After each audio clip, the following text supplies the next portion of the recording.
questions and answers. Welcome to our May 5th live car shopping strategies. My name is Deshone. I'm known as Deshone the Auto Advisor. And over the next 60 to 90 minutes, I'm going to be sharing what we call the cars from home philosophy, the way you can shop, get bids, make your car buying simple, empower yourself, and guarantee that you did not leave any money on the table. We're going to talk about a lot of things you may not be familiar with. We're going to talk about things you have not heard before. We're going to tear back some mindsets that the car business has programmed in us for their profit. And we're going to tear down those mindsets because they're costing us thousands and they're making the greediest dealers in this country thousands of dollars. And we're going to get rid of that. So this show is sponsored by my new digital book. It's called Cars from Home, 7 Steps to Saving Time, Money, and Avoiding Dealerships. So I wrote that book to give you everything I know, everything I learned at Mercedes-Benz, at General Motors, running my own brokerage, and the hundreds of people, thousands now, that we've helped since 2021 to empower themselves in their car purchases. So part of my welcome offer to you is it's normally $97. You can get it for $24. That's my welcome offer for 30 minutes, anytime during the broadcast. As we go, you can get yours in my TikTok bio, in my Instagram bio, the YouTube comments, and the Facebook comments. It's a 75% off discount as part of my welcome offer for those of you who take action. And you'll have everything we teach here for the rest of your life. And you'll be able to move the same way you're going to hear me move and the way a lot of people I'm going to show you guys are moving. So no questions off limits. Feel free to start typing your questions. We are live on Instagram, TikTok. Hang on. I got Instagram up here. My man Dolan is moderating, so we're going to try to pull in every single one of your questions. Again, this is our May 5th live. We are live. It is Monday, so let's get to the questions. Okay, we got some coming in already on TikTok, Dolan. I see it is what it is. I'm just going to pull that one. I need to do one on shady mechanic shops. You should. If that's your area of expertise, the public needs to know from someone who's an insider what is going on in mechanic shops. I'm sure they get a lot of value. If you guys want, it is what it is to launch a channel teaching people how to avoid shady mechanic sites, type ones in the chat so he can know that he should go ahead and do that. Or she. I can't see if you're a man or woman. But let's get some questions going. Yasoy Tommy, I see you on TikTok. Interested in leasing, but I know I will go over the mileage. I drive a lot. Well, here's what you do. Give you an example. I'm leasing right now. I've never needed more than a 15,000 mile per year lease. So all of my leases have been 12,000 miles. I've never needed more than a 15,000 mile per year lease. Now, sometimes, that was because my family worked a little further from where we lived. We got a 15,000 mile per year lease, but most of the time I'm getting 12 because that's what I need. That's what I use. Now I'm paying $499 a month for this $55,000 Infinity truck. I got a 1% lease on it. I got my bids, the way we teach at Cars from Home. We're big on multiple offers. That's the only way you're going to save the big money and guarantee you got all the money is to get multiple bids. We teach you how to do that. You can do it by phone too. If you want to try to do it by phone, God bless you. We do it through email. We do it through emails and templates, and that's what we do. But I'm paying $499 a month for 12,000 miles. Now, let's just say I needed 15,000 miles. I would have bumped that lease up, and instead of $499, I'd be paying probably $30 more. So call it $530. Now, let's say I'm a high mileage driver at 20,000 miles. That instead of $530, I would probably be paying $620. And there I got my 20,000 miles per year. So the key is, and this is what you'll hear, people will blame the leases for not understanding that they choose the mileage. The mileage is not selected for you unless you go into a dealer and say, hey, work me up a lease. And then they're going to choose the mileage, probably give you 10,000 miles per year, and then try to close you on that. But that's not the way we shop. We're going to shop and we're going to adjust our miles based on what we need. So if I needed 20,000 miles per year, I would probably be paying $620 instead of $499. If I needed 25,000 miles per year, I would probably be paying $680. So I'm just paying, we get what we need and we enjoy our leases. because when we buy these cars and we drive ridiculous miles, we depreciate our cars, we destroy the value, and then we still have a loan on it in a lot of cases for a vehicle that we have destroyed the value in because we put 60,000 miles on it in 3 years. So our loan is moving very slow, but our vehicle's value is dropping through the ground very fast, which is typically how we end up with $15,000, $20,000, $25,000 in negative equity. I used to see it all the time in dealerships, especially when I was in when Uber took off.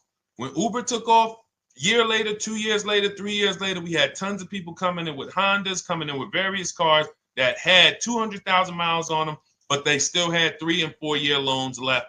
And, that's just a recipe for disaster. That's a recipe for disaster. So you should not be leasing, though, if you keep your cars 8 years. Some of you familiar with the 8-year rule, you understand. Everyone should not be leasing. I want to make that clear. Some people say, Deshone, you believe everyone should be leasing? No, I don't. If you are not keeping your cars 8 years, then you should be shopping for below market leases. Don't forget those 2 words, below market leases. Because if you're paying what everyone else is paying for their leases, it's not going to make sense. Some of these strategies are not going to make sense. You need to be getting below market leases.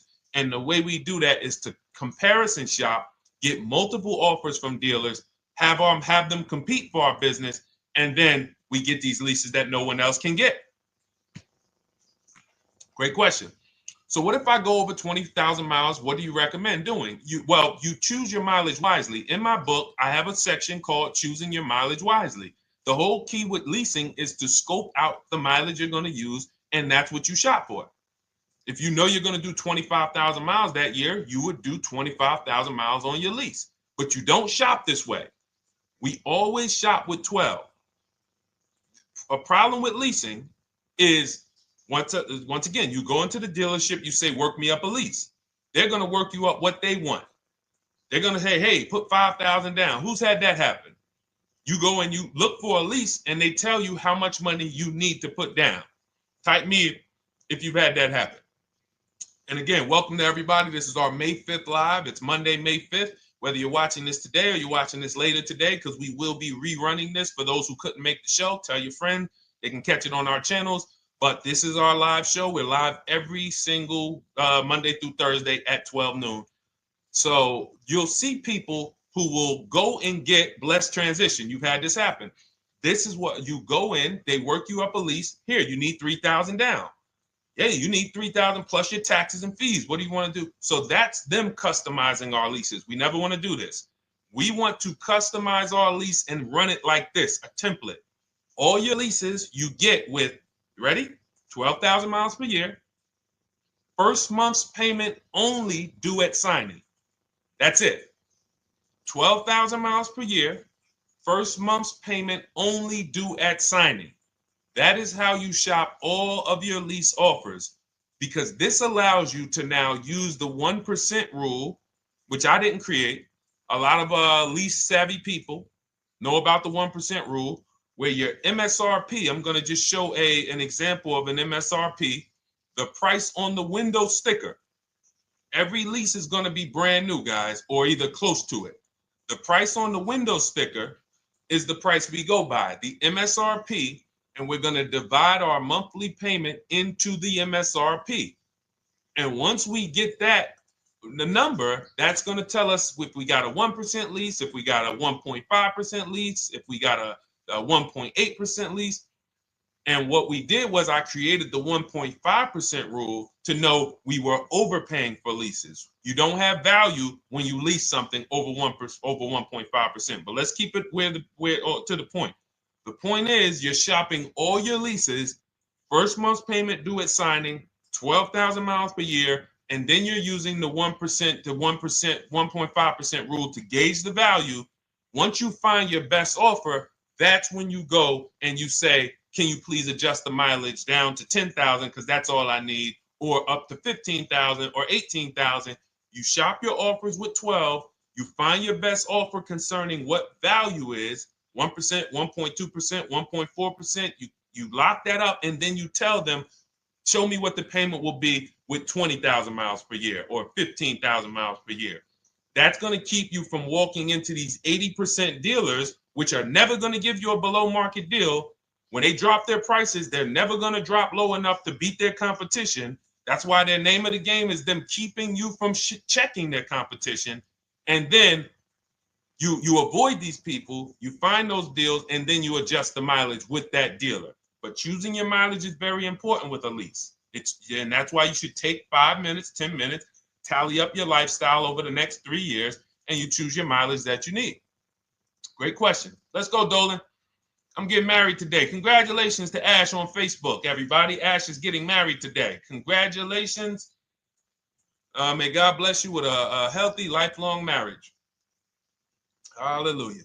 All right. Angel on YouTube says, can I lease for 36 months, then purchase to have a lower payment instead of buying at a higher payment? Now, what he's asking or she's asking is, I want this new car, but if I buy the new car, then I'm going to have to pay for the new car, in which case it's too unaffordable. So can I lease it first and then buy the difference at the end? Yes, you can. Let's talk about why that's not that financially wise. There are signals, guys, that tell us we are looking at vehicles that are too expensive for us. Signals. Would anyone on here take a 50-year mortgage? Anybody? Anybody? We got some smart people on here. Anybody volunteering for the 50-year mortgage, ladies and gentlemen? Anybody? Come on, somebody.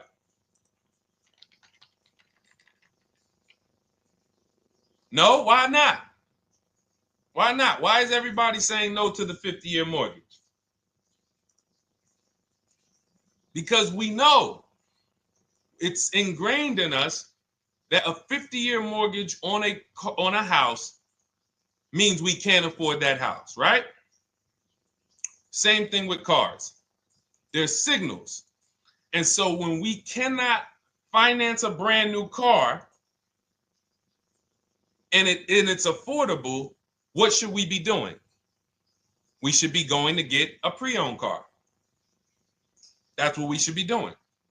So some of you have the luxury where you could afford both a new version of the car you want, and you can afford a pre-owned version, of course. So you might say, Deshone, I could afford both. I want this car, but I could afford, which one should I get, new or pre-owned?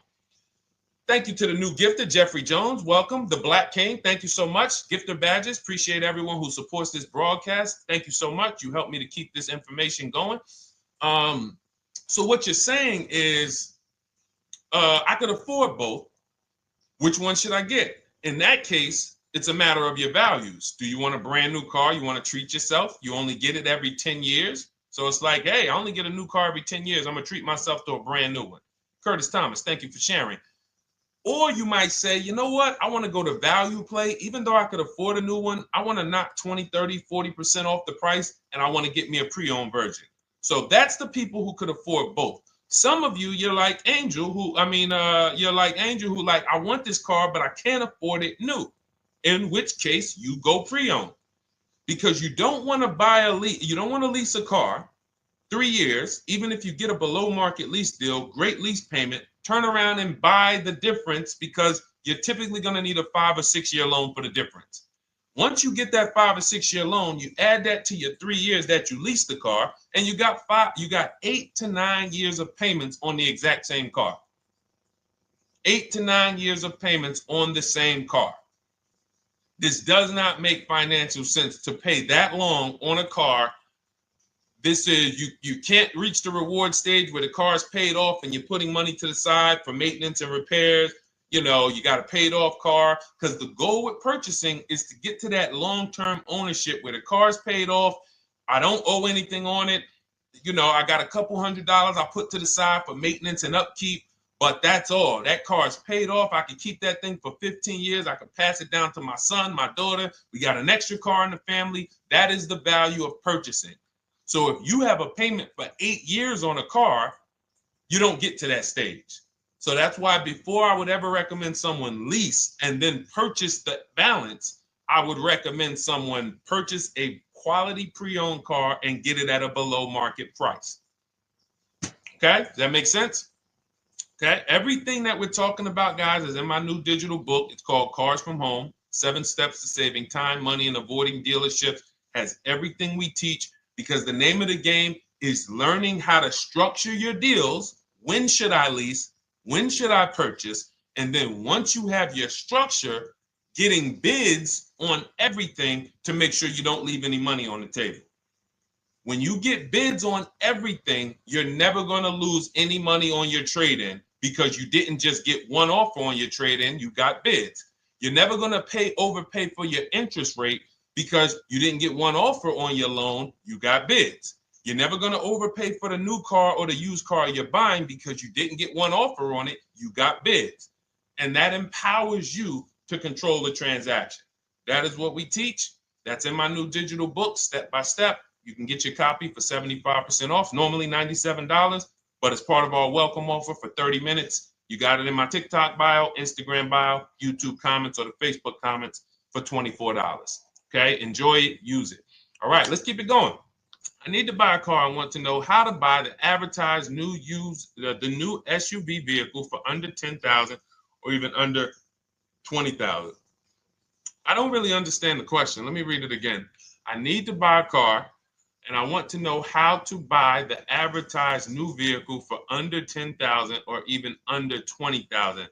Are you saying that's the discount you're looking for, or are you saying that is my budget? Please let me know. I don't quite understand. Go ahead to the next one, Dolan.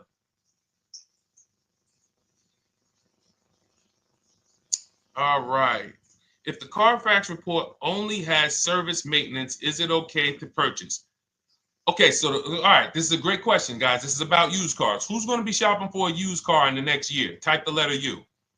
Type the letter U if you're going to be shopping for a used car in the next year. And for those who just joined, this is our Monday, May 5th, live car shopping strategies. So we are live every Monday through Thursday at 12.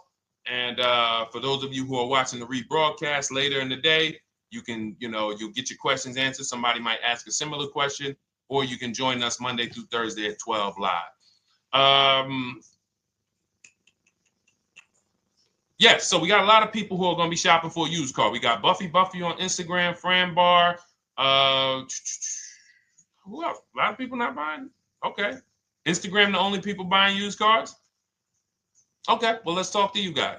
Listen, so here's when you're looking at a used car, what you're focused on is first the service record. First the title history. What is the title history? That means, is it a salvage car? Is it a frame damage car? Is it a now, well, let's start first. Where do we find these cars? Let's start there. We're not going to lots. We're not stumbling onto people's lots. That's what they want. We do not want to go through our neighborhoods looking for used cars.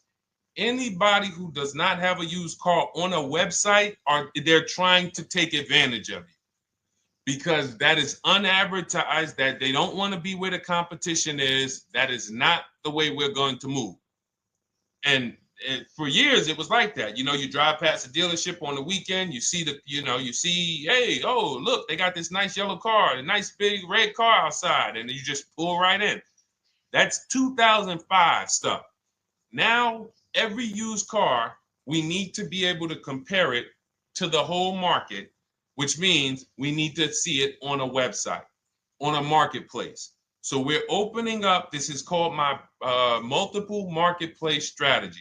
We are opening up, and some of you are going to need a pen if you're going to really, or unless you're going to watch the rebroadcast, because I'm running stuff past you that, you're trying to buy a $30,000, $50,000, $100,000 car. We're not talking about how you're going to get a couple things from Amazon and, set up a little home studio for $2,000. We're talking about the second most expensive purchase most of you are going to make. So it's understand that you're going to need to focus in order to get the most out of what we're talking about. So we're going to go to the marketplaces. The marketplaces are Carvana. They sell their own inventory. CarMax, they sell their own used car inventory. Driveway, they sell their own used car inventory. We're going to go to now dealerships. AutoNation, they sell other people's, they sell their own. They buy and they relist it on their website. But then you have Car Gurus, you have Carfax, you have Kelly's Blue Book, no, not Kelly's Blue Book. You have Auto Trader, Car Gurus. So we're going to all these marketplaces, we open them right up in one tab. So now what we're doing is we're putting in our criteria, and what we want to do, we want to go 100 miles out. Even if you're not willing to drive 100 miles out, you want to see what the whole market looks like within 100 miles. So now, if you know what you can afford, then you can put in your price criteria. I have a tool that I created. It's called the Perfect Budget Calculator. Some people who have my book, you've used it, where you put in your down payment preferred, you put in your interest rate, you put in any equity from your old car, and it tells you, because what you tend to miss is the fees. That's what you tend to miss. So if you're not using this calculator that we created, you want to add another $2,000 or so, because you got to factor in the fees in that budget. Some of you go out and say, man, I think I could afford $30,000. Then when you find your car, they bump you up to $33,000 because you didn't factor in the taxes and fees. So this calculator does it for you in my book, and everything we use the Perfect Budget Calculator. But if you're not using it, just estimate another, a little higher. Now you put all of that into the marketplaces. Now you're looking for what the inventory is. Now, here's the reason why you must open up all these marketplaces. First reason, they have different cars on them. Carvana and CarMax has different cars than Car Gurus, Cars.com, Auto Trader. There's different cars on them. Another reason we need to open it up is because sometimes you'll see one car here on Car Gurus for $31,000, and then you'll see that on Auto Trader they marked it down $2,000. It's $29,000. And you're like, wait, why the heck is it lower? This is the same car. Well, it could be because this marketplace got the notification first to lower the price, and maybe this one takes a little longer to see that, oh, maybe that takes 24 hours before their updates take effect. So that's why you want to open up all these marketplaces. Now you're narrowing this down first based on your color choices, what options you want, your models, and now we're starting to narrow this thing down. So we're narrowing it down. Now we start to look at the history of these cars. This is the best way to start narrowing down your used car search. Let's now dive into the history. I need the Carfax. Now, some of these websites will give you a free Carfax. Some of them will try to make you buy a Carfax. Now, I'm going to give you one of the secret strategies that we've been using for years in my book, and I'll tell you it right now. It is how we get free Carfaxes, because when we get to most vehicles, you guys, for those of you who are just meeting me, I worked in Mercedes-Benz for 5 years and General Motors for 5 years, and I ran my own brokerage. I started it in 2016, and I ran that while I worked at the car dealership. So I have a lot of experience and have seen a lot, and that's why I'm able to teach these things. I also love numbers. But one of the things that I know is almost every dealership has a contract with Carfax. So every dealership, we pay Carfax already. So what we're able to do is when we list our inventory on our websites, we're able to list the Carfax with it. We're able to provide that free of charge. But when we pay Auto Trader or Cars.com or Car Gurus, we are not able to actually push our Carfax to that marketplace. But if you come to our website and you find the vehicle on our website, most times you will find the Carfax for free. That is what we have been doing for years. So that now we have the Carfax, because the Carfax is the only way we can see those service records right now, because we've already narrowed it down based on, first thing we're doing is we're looking at title history, frame damage, salvage title, rebuilt title, total loss. That's the type of vehicle. The next thing we're doing to narrow it down, which is where many of you get in trouble, is you're looking at the service records. Skipping service records, buying used cars without seeing service records is disaster. The biggest indicator on if a vehicle was taken care of is what is on those service records. And if you can't see those service records, then I would not buy the car. Somebody say, oh, I'm changing the oil myself. If you don't have proof that you have changed the oil yourself, I cannot see it. I cannot see that you have maintenance this car, and that's a turnoff for me. Because now when you drive that car a year later, 2 years later, things start happening. You have no one to blame but yourself. Now the regret kicks in. Man, I knew I shouldn't have got this. But chances are, if you find a quality vehicle and you see service records on that previous owner's report, that's going to lead to a quality experience. Okay, so that's pretty much how the initial part of our multiple marketplace strategy. As you can see, we have this to a science. Nothing that we're doing is by chance. Nothing we're doing is on a whim. That is it. But let's go to some more questions. And I think the biggest thing I want everyone to understand so far is that we don't wing anything in this process. There's nothing, everything that I'm teaching you is going to be out of our systems. Now, some of you have different learning styles. So let's address this. Again, welcome to our May 5th, Monday, May 5th live. We're live Monday through Thursdays at 12 noon. And we rebroadcast this for those who couldn't make it. You can share this with your family. Tell them, hey, visit Deshone the Auto Advisor's channel. He did a great show earlier. He answered some questions that everyone had. You can watch the broadcast all through the rest of the day. Now, but we're live every week, but we're live right now. So now the biggest, some of your learning style is different. What we teach is we have the ultimate do-it-yourself guide.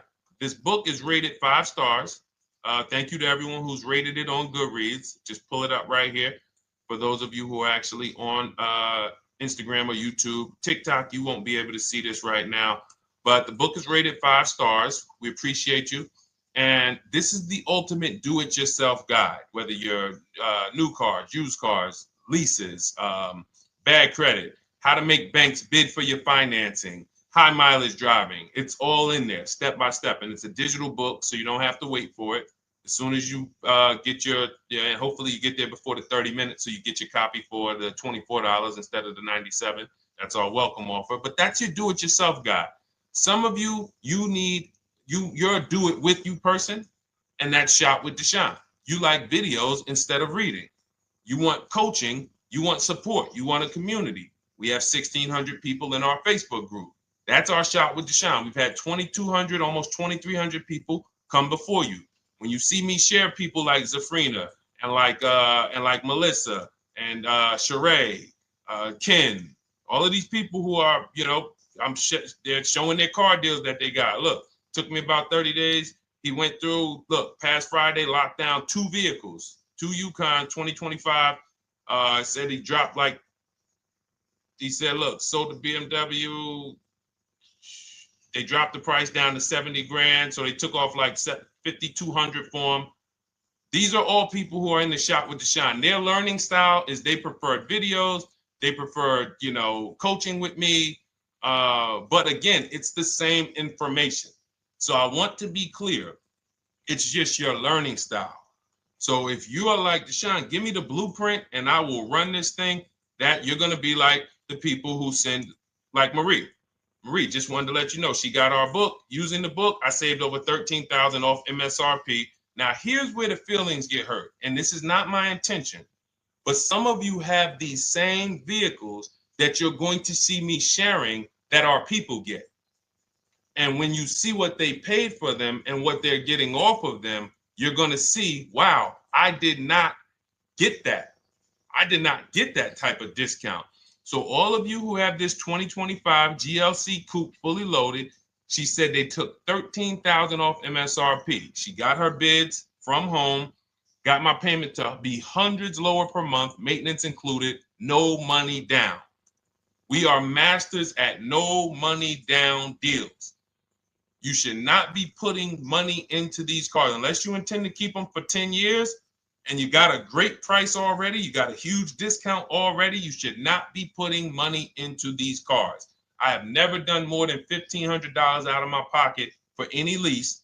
And when my car that I bought, I put money down on that because I bought it to keep it. But everything else, we are shopping with no money down. So you're going to see that a lot. So again, depending on your learning style, you can head to my bios and to the comment sections, open the Cars from Home Toolkit, Shop with Deshone might be right for you. I don't care how you get the information as long as you are saving the money. I don't care. If you could do it with a $24 book, do it with the book. I would rather you say, man, this guy Deshone helped me. I bought his book. I got it on the sale because he did the welcome offer for $24. And man, I done got 4, 5, 6 cars using this thing. And all I paid was $24. Congratulations. I will celebrate that. I wish that for everyone, but that's not everyone's learning style. So, okay, Dolan, let's keep it going. I'm sure we got a lot more questions coming in. Molly from Facebook, great to see you. Needed to be here. Well, I'm glad. I just ordered a new vehicle last week, expected to arrive in 3 months. I need a breakdown of how to get out if the options they want, get out of the options they want to the MSRP. Well, first of all, what you want to do is you want to get bids now.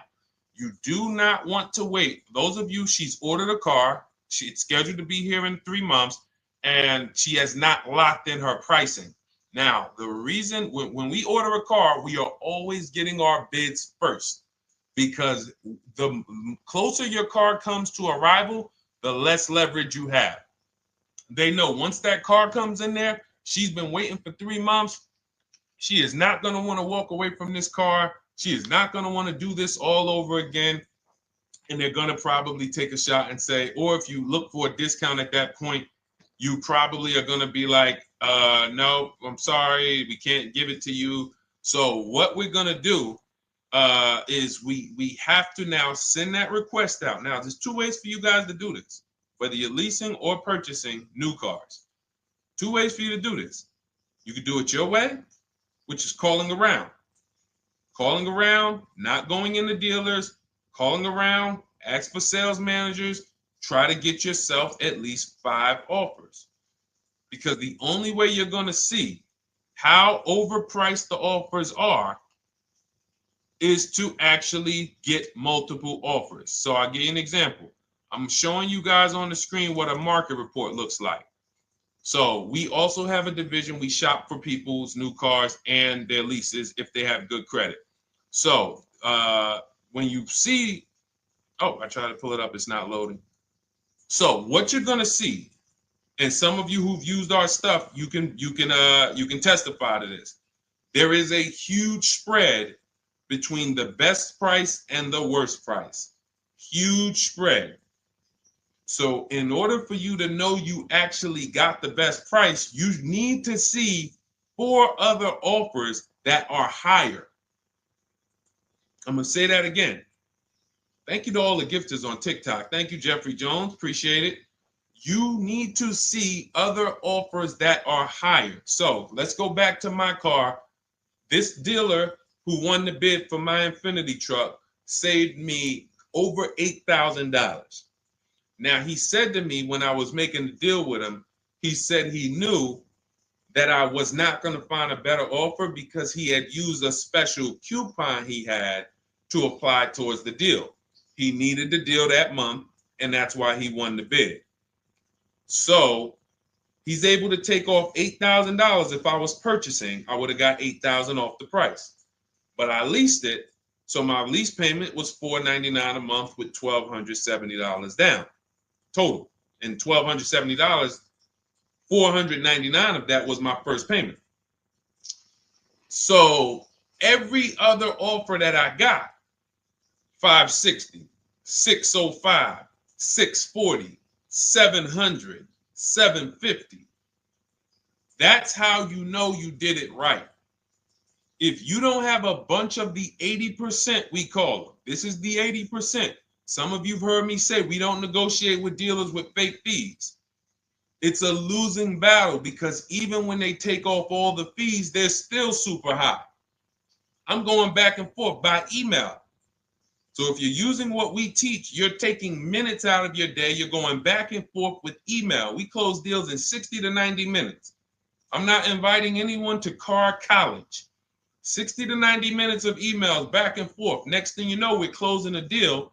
But you're going to see, even after back and forth and telling the dealers through email, you can do it by phone. Hey, I'm shopping other dealers. Please make me your best offer. I have all the templates written. So when you're using our stuff, you don't even have to wonder what you're going to say. You just copy and paste our template. But even after that, you're going to see, wait, these people are still giving me super high prices, even though I told them I'm shopping, even though I told them I'm serious, I could buy the car right now, even though I gave them every single thing I need to give them to get an offer, they're still $150 a month higher than my best offer. That's going to prove to you that they are the 80%. They are not coming down. When they say this is our best deal to their customers walking inside, they're not lying.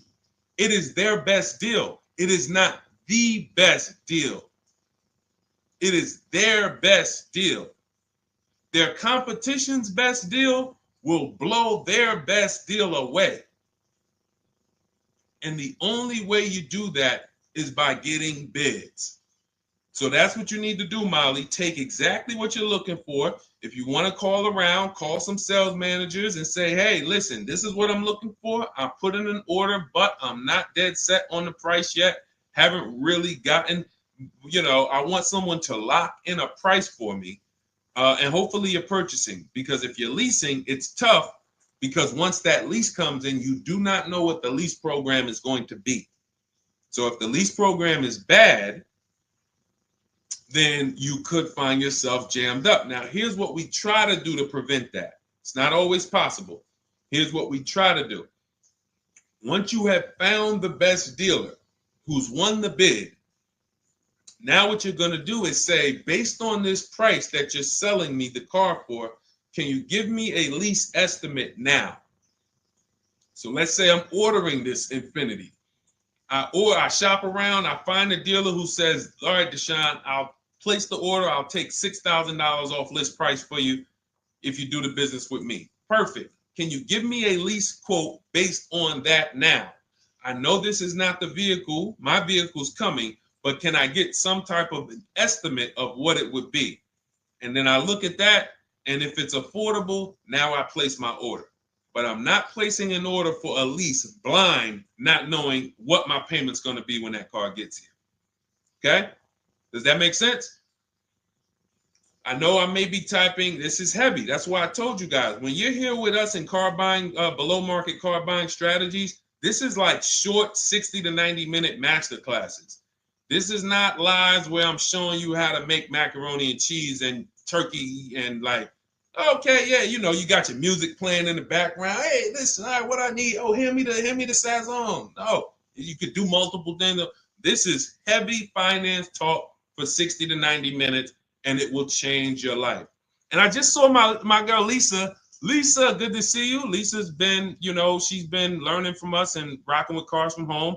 Let me see. I'm glad you clarified, even if no money down on the lease, you still really have to give them the first month's amount. Yes, I don't know what I'm going to do yet, buy or lease. No matter, I'm learning lots and sharing with my peeps. Thank you, Lisa.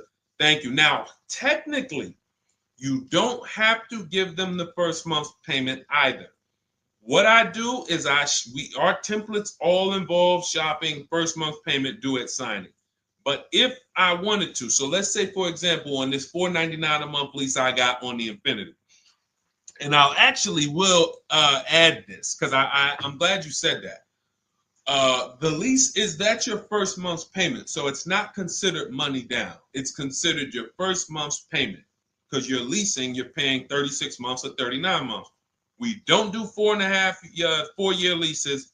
We don't even do 3.5-year leases in most cases. We're not doing it. It's 36 months, 39 months. And if they have a really, really good program for 2 years, they will tell us about it.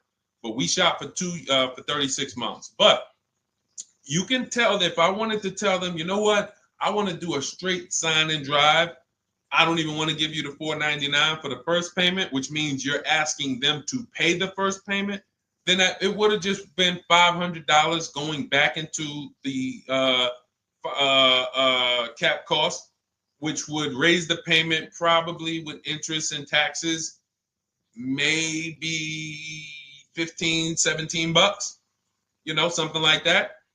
So if I truly wanted to bring nothing to the table, I can just have them to, cap the first month's payment. You can do that.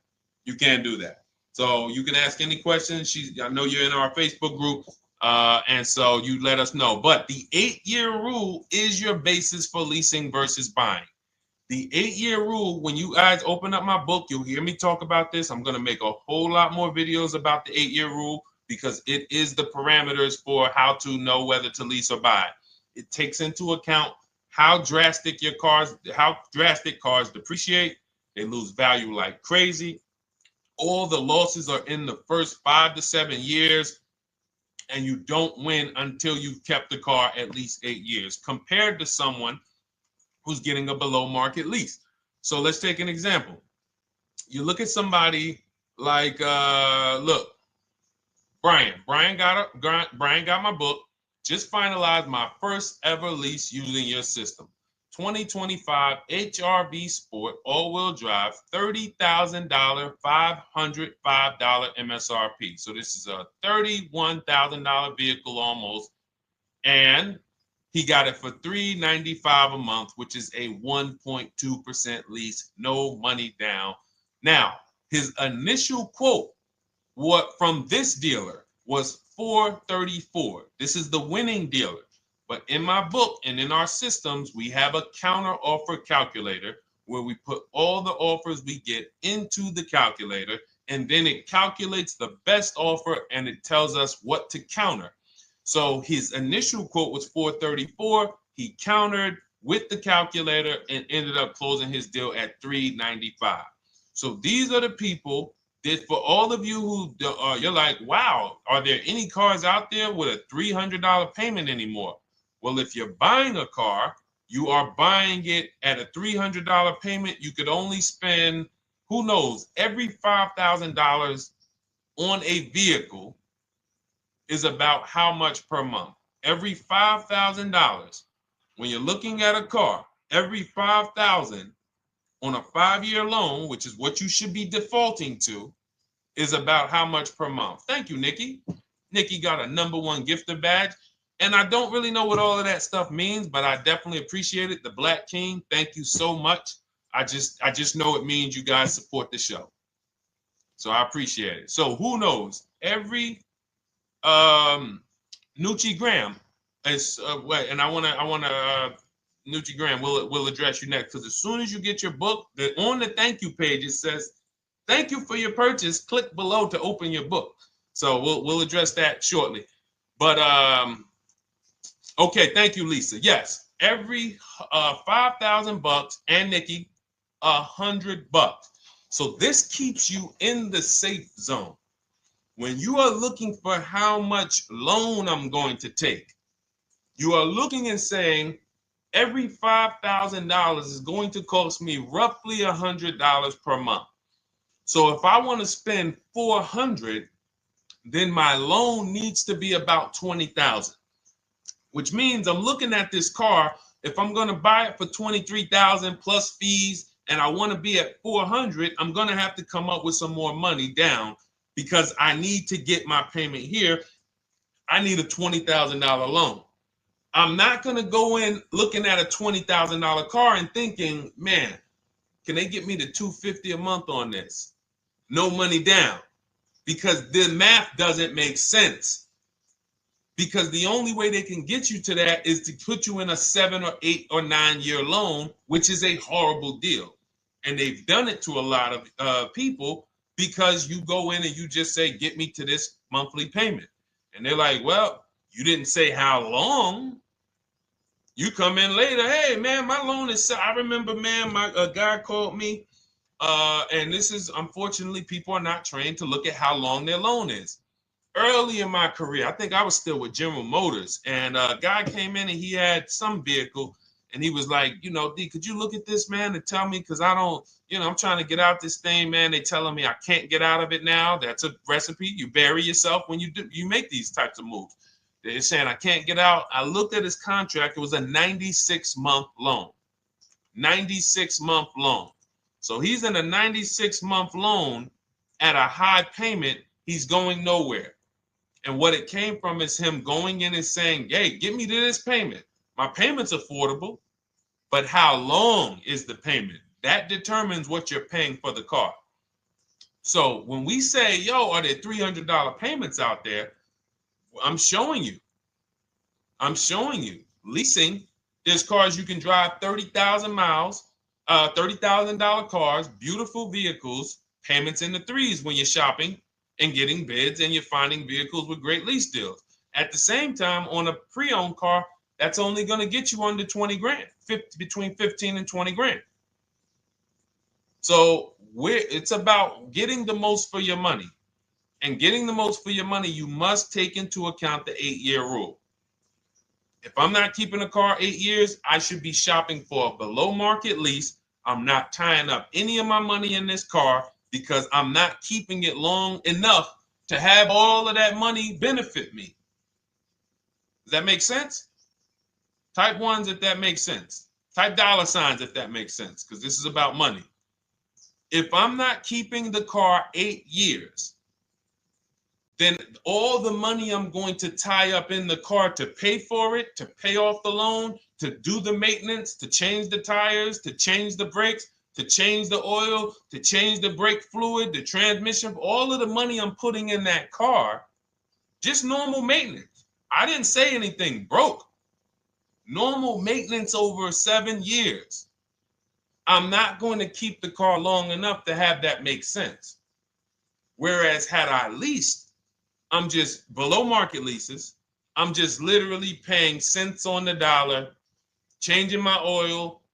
Most of the times I'm out the car before I need brakes, unless some of you are driving 15,000 mile a year leases, and then sometimes you will replace the brake, but it still does not compare to the cost of purchasing. And you know, throughout the show, I'm gonna show a lot more lease deals and a lot more discounts. But the reason why I show you guys the lease deals is because the money doesn't lie. Unless you're just hell bent on paying more, the money does not lie. You can't compare when I was, you know, I'm driving $40,000 cars, my payments have a 3 in front of them, and my friends are driving $20,000 cars and their payments have a 3 in front of them. And those cars are used, need maintenance, you know, warranties done ran out after 4 years. I'm over here driving brand new cars, problem free, and they're paying the same amount or more than me, and they're driving inferior products. And then once they really get tired of the car, they go ahead and they trade it in and they start the process all over again. So it's bad financial advice that the car business never trained on, and they just love for people to be ignorant. But we're not going to be ignorant here. All right, Dolan, let's keep it going. By the way, all of you who just joined, this is our Monday, May 5th live. We are live every Monday through Thursday at noon. So for those of you who may be watching the rebroadcast, we rebroadcast the show all through the day. So for those who missed the show, you can either, you know, or some of you want to tell your friends, oh, hey, you're shopping for a car, go watch this show. And we'll rebroadcast this show all through the day.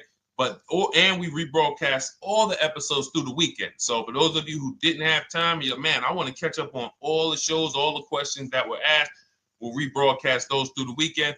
But we are live every Monday through Thursday between 12 and usually 1:30. You can have your friends and family tap in. You can bring your questions, and we try to get to as many as we can. All right, Dolan, let's keep it moving. Let's get to some more. What are the companies for loans? Well, there's a lot of them. First thing you want to do is, so we teach something called the bank bidding war. This is a question, because here's my question to you guys. Where do you get your car loans from? Here's my question to you. And I'm going to tell you how we should change the answer, because I know what some of your answers are going to be. Where do you get your car loan from? Some of you are going to say my bank. Some of you are going to say the credit union. Some of you are going to say the dealership. But all of those are not the answers we want to go with anymore. Here's the answer. You got it, Nikki. I love Nikki. Whoever gives me the best rate. That is going to be the answer moving forward. If you're using what we're teaching, that's your answer. Whoever gives me the best rate. What, in other words, whoever wins the bid. So what we're doing is we are not just going to our credit union and having them run our credit, give us a rate, and now we going out and we're shopping with a check in hand and we're shopping with our back against the wall because the bank says, well, hey, you know, your pre-approval expires May 17th, so you hurry up and find a car or you're going to have to come back and run your credit again. Now we're over here and our bank is putting our back against the wall. That's ridiculous. So what we do is we use what you should do is you should look at the average interest rate. If you have average credit, look at the average interest rate, and then you use that to budget. Again, I have a calculator that we invented. It's a proprietary calculator. You can't find it on Google. It's in my book. It's in our course, Shop with Deshone, in our checklist, our video checklist.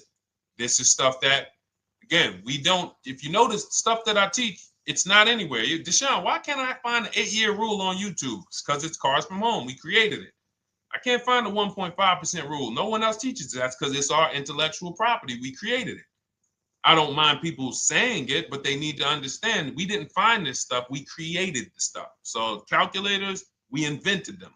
So this calculator you take this interest rate, but even if you want to use a standard payment estimator calculator, you can take just what I said. Remember, add a little bit more for the fees, because that's what you're not taking into account. The fees, the taxes, and that's where we get in trouble. My calculator, our perfect budget calculator, does that for you. So now you want to look at the average interest rate. Type in average rates for cars. Use that for your budget, just so you can know about how much car I can go and get. So between what I told you about the 5,000 being $100 a month, and that last part about, adding a little bit more and using the average interest rate, you should have a good gauge on a range of car to go and shop for. Now, once you now shop your market, whether you're shopping new or whether you're shopping pre-owned, once you find no one's touched your credit till now. No one has touched your credit with a hard pull, especially not. We do not, in order for this to work, like what Nikki is saying, where you're only giving your business to the bank or credit union that gives you the lowest APR. In order for this to work and for you to be able to shop freely, no pressure, you need to make sure you don't let anyone run your credit with a hard pull before you find your best deal on a car. Soft credit pulls, estimates of budgeting, the way I just said. Now, you go out, you find your car, whether it takes you a week or a month or 3 months. Bang, I found my car now. You lock the car up, put it under contract, you leave your deposit. You never, ever. How soon when you get a car does the dealership want you to take it? I like asking questions like this because we can prove how predictable most of the car business is. How soon after you purchase a car does the dealership want you to take it? Thank you, Janae. Immediately. Now, the reason for that is, there's various reasons. There's various reasons. Right then and there, Molly, yes. But what I want you guys to focus on is what you lose by taking it right then and there. You lose the ability to shop the interest rates. And shopping the interest rates is very important because you'll always wonder, could I have gotten a better rate? So what you do is you lock the car up, you let them know, hey, I'm going to go home, just give me my, let me get my paperwork so I know exactly how much I need to tell my bank. And here's the key, if you guys can beat what my bank or credit union gets says, then I'll give you the loan. See, some people think that I teach don't let the dealerships compete. I never teach that. What I teach is don't let the dealerships be your first offer ever. They are always your last offer, and they're competing against other offers that you got. So now you're going home, your car's waiting, you're going to see what your bank, your credit union can do, and then you go online. You can go right online. Auto loans online, auto financing online. Let all of these banks and credit unions access your credit now with the hard pull, because there is an article that Experian did, and you can find it on almost any credit bureau, wrote an article on rate shopping. They allow you to have multiple lenders compete for your business within a small period of time. They say the window is 14 to 45 days. So if the window is 14 to 45 days, how quick do y'all think I want you to do it? If the window says, because that's a big window, as long as you shop within that window, at the end, those multiple inquiries will have the same weight on your score as one inquiry, because it looks as if you were shopping and you were doing your due diligence. Thank you, Greg, Sheila, with these gifter badges. I don't know. It's like a nice. I appreciate it, Glendale. Thank you. So with these, when these banks are competing, what you're trying to do is say, everyone here on my end, we call this the bank bidding war. This is round two. Round two is you are bringing your car home. I'm sorry, you are at home. You're going online. You're calling your bank. You're calling your credit union. If you have one, you're going online. This will take you literally one day, not even. This maybe take you an hour. Because if they say that the window to shop is between 14 and 45 days, I want you to do it in 24 hours. We want all the competition in 24 hours. Because that guarantees we are way within the window. They're going to look and see, wow, this person bought a car. They had multiple lenders competing in a small period of time. They're not out here just letting people run their credit over, every week. Some new banks running their credit. So now you call the dealership afterwards. You say, hey, the best offer I got was from such and such credit union or such and such bank. If you guys can beat it, I'll give you the business. You allow the dealer to now shop you to their banks. In which case, they're going to call you and say, hey, good news, we got you a better rate. Or, hey, good news, we couldn't beat the rate, but we can match it. In which case, they save you the time, they save you the paperwork. Or they're going to say, hey, listen, that's a great rate you got. We can't beat that. None of my banks can beat it. And in which case, we guarantee all around we got the best rate, which is the goal we're looking for. As Nikki said, I'm only giving my business to who gave me the best rate. That is the bank bidding war. So when you get your digital book, Cars from Home, you'll get that in writing. We also have it in our Shop with Deshone video checklist for those of you who are more do-it-with-me types. Again, we're all about your learning style. And some of you just like, Deshone, I see you. Can you shop for us? What are these? I'm seeing a lot of you guys shop for people, new cars, new cars, leases only. And you have to have good credit. Your FICO scores need to be over 670, all of them. But if you don't, again, same result. We've been helping people get these results since 2021. And again, I am all about speed. These are short videos. The book is boom, action steps, action, action, action, action. I'm not trying to teach you everything about cars. I'm trying to walk you through a path, a 7-step path to get to the result you want all the time. Okay, I'm not taking you to car college. You're not going into the car business. You just need to know how to get the best deal. And that's what it's about, step by step. Okay, but for those of you who are just coming on, this whole show is sponsored by my new digital book. It's called Cars from Home, 7 Steps to Saving Time, Money, and Avoiding Dealerships. It's a digital book. Everything we teach about new cars, used cars, leases, below market financing, high mileage driving tips, bad credit tips for those of you who have your credit is not going to qualify you for everything else we're talking about. You need specific strategy. We have that specifically for people with bad credit inside my book and inside Shop with Deshone. So that's why I never believe in one size fits all car buying advice, because all of you are in different situations. So how does somebody look saying, you all should do this? We're all in a different situation. I have a trade-in, he doesn't. He has a lease that's coming due, he doesn't. Oh, he has a lease that's coming due, he has equity in it, we need to help him get that equity out. He has a lease, it has an equity, but it has a third-party restriction. We can't talk to people the same. That's why everything we do is custom and letting you know, no matter what your situation is, it's very common to us. Very, very common.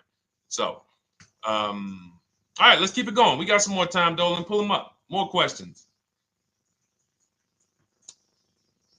All right, yeah, I see we got a couple more coming in on TikTok. How do I get the book?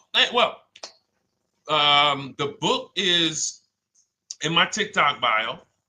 In my Instagram bio, there's a website there. It's Cars from Home Toolkit. And then you'll see the welcome special for $24. So the book is normally $97, but as part of our welcome special, you got 30 minutes to get yours for $24. So you won't pay the $94. You get 75% off. We also have a link for you guys on Facebook and YouTube in the comment section so you can get your copy. And if you're going to spend a couple more minutes with us, I would appreciate if you share the broadcast with one person that you care about. So that can help, we can help get this information out and we can help change lives. If you didn't receive your ebook, well, first of all, as soon as you purchase your book, you're going to see a thank you page. It says, thank you, screenshot this page. And then it says below, click the link below to open your book. So you actually get the link to open it as soon as you make the purchase. And then I say, I also emailed you a copy. So sometimes people type their email in, one letter's wrong. Obviously, we can't send a book to an incorrect email, which is why I have my support team's email right on there. So that if you don't see that book within 5 to 10 minutes, you email my support team, hey, I didn't get the book. They'll get you the book right away. So as you can see, I want you to, Dolan, can you put up, do we have anywhere with, we can put up the support team's email for this person? And just send an email to support. There you go. Thank you so much. Support at Deshone the Auto Advisor. Thank you, Dolan. Best moderator in the world. All right, so shoot them an email. Just let them know. Give them your first and last name, and they'll check the record, make sure that we have a purchase from you, and they'll send you your book right away so you can dig right into it. Okay? All right, let's keep it. We work with clients all around the country. What I'll start doing, I wanted to bring some on here today, but I can't load them up. The system is showing an error. So I got a lot of people. I always bring tests. I always like to show results. So, you know, I'm a results person. So you'll see a lot of people that I share. Brian, who has our book, and, you know, his lease, Marie with her $13,000 off. All of these people made deals from home. They were not in a dealership negotiating this. You got, look, Frank, I bought your book, used your system, and just closed my deal and have positive results to report. I love when y'all email me, by the way. Like, please continue to do this. A caveat is I wanted a just released 2026 Genesis G70 Advanced, and there are no incentives. I could have gotten incentives on the 2025. However, I wanted the 2026, and I was willing to pay. So even with high demand cars, even with cars that are rare, this is the situation. I reached out to 20 dealers and I received 9 offers for 36 months, 12,000 miles on a $58,000 MSRP. The initial offers range from $1049 to $901 with everything in between. I counter offered using the calculator that we have and closed the deal at $815 on a $58,000 MSRP. That's a 1.4% deal. Now, mind you, that on a vehicle on a 2026 with no incentives, which means every bit of that was the dealer taking off money for him. He probably had to get at least $5-6 grand off to have that deal come in the 8s, when other dealers were quoting him 9 up to 10 and, you know, mid $1,000 range. So, you know, but so I show the book testimonials. I show my Shop with Deshone testimonials. But I want to start bringing these market reports so you guys could actually see that's our team shopping all around the country. And that allows us to stay, we're able to just stay on top of the market, like from state to state. It proves like this stuff is not, oh, if you're in New Jersey, the deals are better. Hey, if you're in Florida, the deals are better. If it's California, we don't have deals out here. All of this stuff is not true. And thank God we have people using the Cars from Home systems, be it by book or be it by our video checklist, or be it us shopping for people all around the country where we can tell you beyond a shadow of a doubt. I can show you market reports from Texas, from Oklahoma, from South Dakota. We did a deal for a Mazda, a South Dakota deal, Nebraska, California, Florida, Georgia. We're shopping for people all around the country. And there's great deals everywhere in the country when you know how to make dealers bid. Because you're always going to find that 20% dealer who just wants to beat their competition. They're the best in the region. And you got to go out to find them. You got to have a system to find them. Because most of the dealers are not them. Most of the dealers are the 80%. That's just the way it works. It's a numbers game. And the 80% are very expensive. And when you walk into the 80%, they'll go down. You're like, oh man, all right, can you take off? Can you get me down? Like, yeah, man, you're like $150 a month higher than where I could be, my max. And they go back and forth. They're like, man, I could take off $50 a month. Ah, man, that's the best you could do. And then next thing you know, you get down to 100. Yeah, all right, we'll take off $100 a month. And you're like, all right, I guess I'll take that. You don't realize that a 20% dealer, not only were they nowhere near your max budget, they were $100 less than your max. You're talking to the 80%. The 80%, when they come down, they're still here. The 20% are here. So you're over here with an 80% dealer walking into these dealers. 8 out of 10 dealers over here are 80% dealers. So y'all talking them down like this, and y'all thinking we winning. Oh, I talked them down to this. Meanwhile, the 20% dealers are here. 20% dealers will launch a bid. We gotta cut. Oh man, if this thing wasn't broken, tomorrow's show, I'm gonna bring on a lot more market reports. We got dealers who come right out. We getting offers 700, 790, 820. Dealer come right out 650. Boom, blow everybody away. Like, oh, let's go. We got a winner. Looks like we got a winner here. That's it. And then it becomes fun. As you can see, this is fun for us. When you change the way we shop, you shop and you start to you're going to be the prize. You're going to be the prize. So anyway, let's keep it moving. For those of you who have gotten your book, I look forward to you using it, empowering yourself, having these same results. For those who didn't know about the book, it is a digital book. You can get your copy for 75% off for 30 minutes in my TikTok bio, my Instagram bio, the YouTube comments, and the Facebook comment. And for those of you who've been on and you still don't quite trust us, you want to get started with maybe some free advice, go grab our cheat sheets. We have our free cheat sheets in my Cars from Home toolkit, totally free. Test us. Look at the cheat sheets, look at the strategies, look at the emails I'm going to send, guiding. Like I don't play around. So if you want to just say, test out, let me hear some free advice, start with our cheat sheets. All right. Yes, I'd actually answered that when I read that comment, Dolan, on TikTok about do we work with clients in New Jersey and New York? Well, yes. When it comes to shopping done for you, if you open the Cars from Home toolkit and you're like, Deshone, I just want to relax at home. You guys go shop the market for me. If you have good credit, FICO scores over 670, and you have and you're shopping for a new car or a lease, you can book a call with us and we can see if we can help you. Book a 10-minute call. It's free. And we can see if we can help you. Is it best to lease a car if you're currently underwater? Ooh, if I was underwater right now, let's just say I have 15,000 negative equity. I made a bad deal during the pandemic. I'm upside down and I'm like, man, I got to get out of this car. But and first of all, I know I should be leasing because now we know the 8-year rule. The 8-year rule says if we're not buying our cars to keep them at least 8 years, we should be shopping for below market leases. We're going to pay a lot less money. Below market leases, not normal leases. Very important. So what I'm going to do is I'm going to actually right now look for an electric vehicle that I could lease because some electric vehicles right now, we're getting under 1%. We're getting 0.88% leases. We're getting 0.79% leases, because if you do your bidding, you're going to see. Now, again, if you want to call around for your multiple offers, you can do that. I'd rather you call around than to do what you've been doing.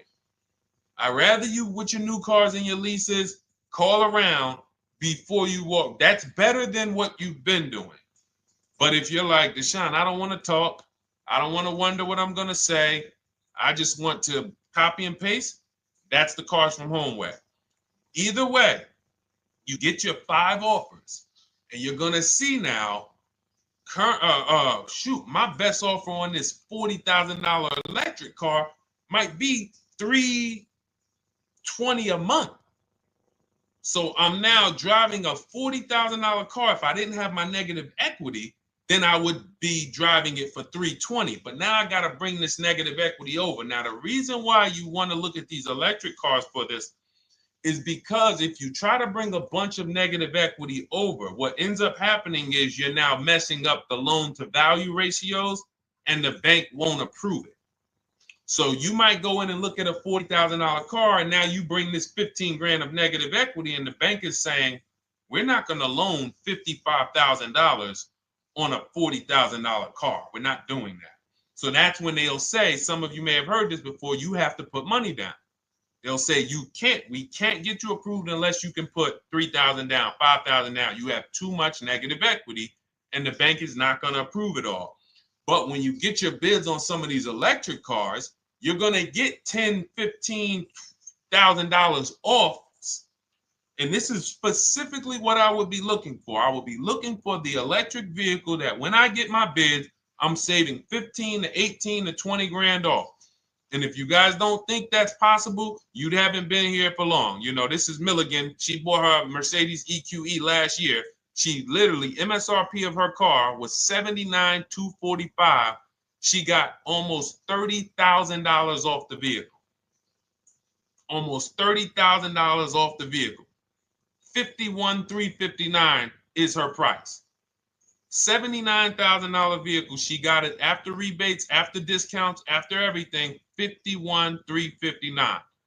So you take a vehicle that you can get a huge amount of money off, then you bring your negative equity over. So now that payment goes from $320. Yes, it might go up to $575 or $600 even. But I know I'm in a nice car now. I'm in a brand new car, and after 3 years, I'm done with that negative equity. So that's what I would be doing. And if God forbid the car gets totaled while you're driving, you're out of the negative equity in a lease. So if I rolled that negative equity, 15 grand over to this car, now I'm driving it. Boom. All right, I got this electric car. I'm out of the negative equity. I got a good value. I'm in a $40,000 car. My payment is affordable. Now I'm driving. Oh, shoot, car gets totaled. I'm out. I can go get me another car now. I can go and get the same exact car, but I can get it for $320 now. So, you know, that actually is the reason why people commit insurance fraud and total their cars or get them stolen intentionally. But no, that's just something to keep in mind. Something to keep in mind. Because most of you, when you start leasing, you're going to see that was my reason for negative equity. That was my reason I kept having negative equity, is because I wasn't leasing. And that was the reason I was paying more money for cars than I should have, because I wasn't leasing. And again, the key is getting below market leases. You walk into a dealership and say, work me up a lease, you're not going to have these payments that, you know, we're talking about here. It has to be below market leases. That comes through multiple offers. Only way. All right, let's keep it going. A lot more questions. No gap then. Is that your first time leasing? Well, no, we'll get to that. I see it's a little conversation happening on TikTok over here. By the way, everyone, this is our Monday, May 5th live. We're live Monday through Thursday. Tell your friends, please. I would love for those of you who are going to keep joining us to see some friends tomorrow, family members tomorrow, co-workers. When you are at work, when you're talking to people, if they say they're car shopping, I would love for you to invite them to our live shows Monday through Thursday at 12. And if they couldn't make the show, we will rebroadcast each episode for the rest of the day. So after today, after we end the show, if you guys want to refresh on some things or you want to whatever, you want to send people, we will rebroadcast this episode for the rest of the day. And then on the weekends, we put together a weekly compilation. We broadcast them all just for the people who couldn't make the live shows. But every Monday through Thursday, we are here. And yes, happy Cinco de Mayo to you too, Nikki, and to everyone who celebrates. All right, what do you think about waiting till December month, mid-month to buy a vehicle? I do not. Dealers need cars to sell before that. It's a myth. All right, we're going to dispel a myth, okay? When have we been taught that the best time to buy a car is? Thank you to everyone running up the likes on TikTok. We're at 3,400 likes. Every time you hear something you like, you double tap the screen. That makes a big difference. It sends a message to TikTok that we're doing something good over here. Okay, end of the month. Yes, sweet now. End of the month. So we're gonna peel, like I told you guys when we started the broadcast, right? We are gonna, yes, Molly, last day of the month, right? So this is what we have been taught. Last day of the month, come on in. That's where your deals are, right? Let's look at this logically.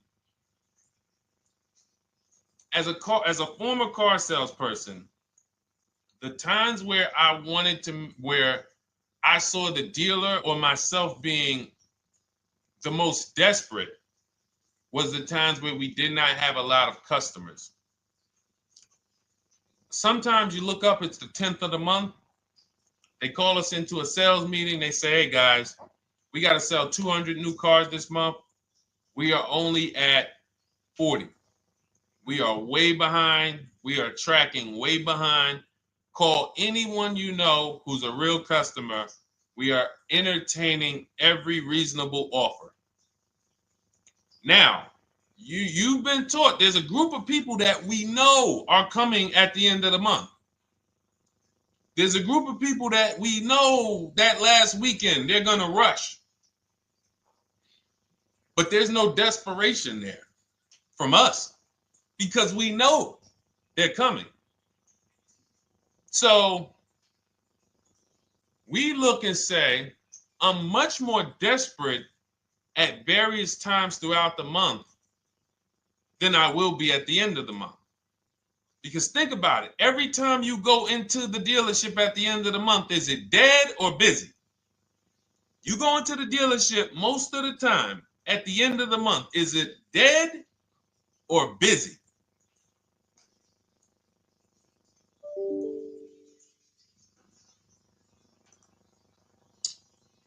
Thank you. It's a zoo. It's a zoo. Customers everywhere. That means all the car salesmen are not worried about making a deal.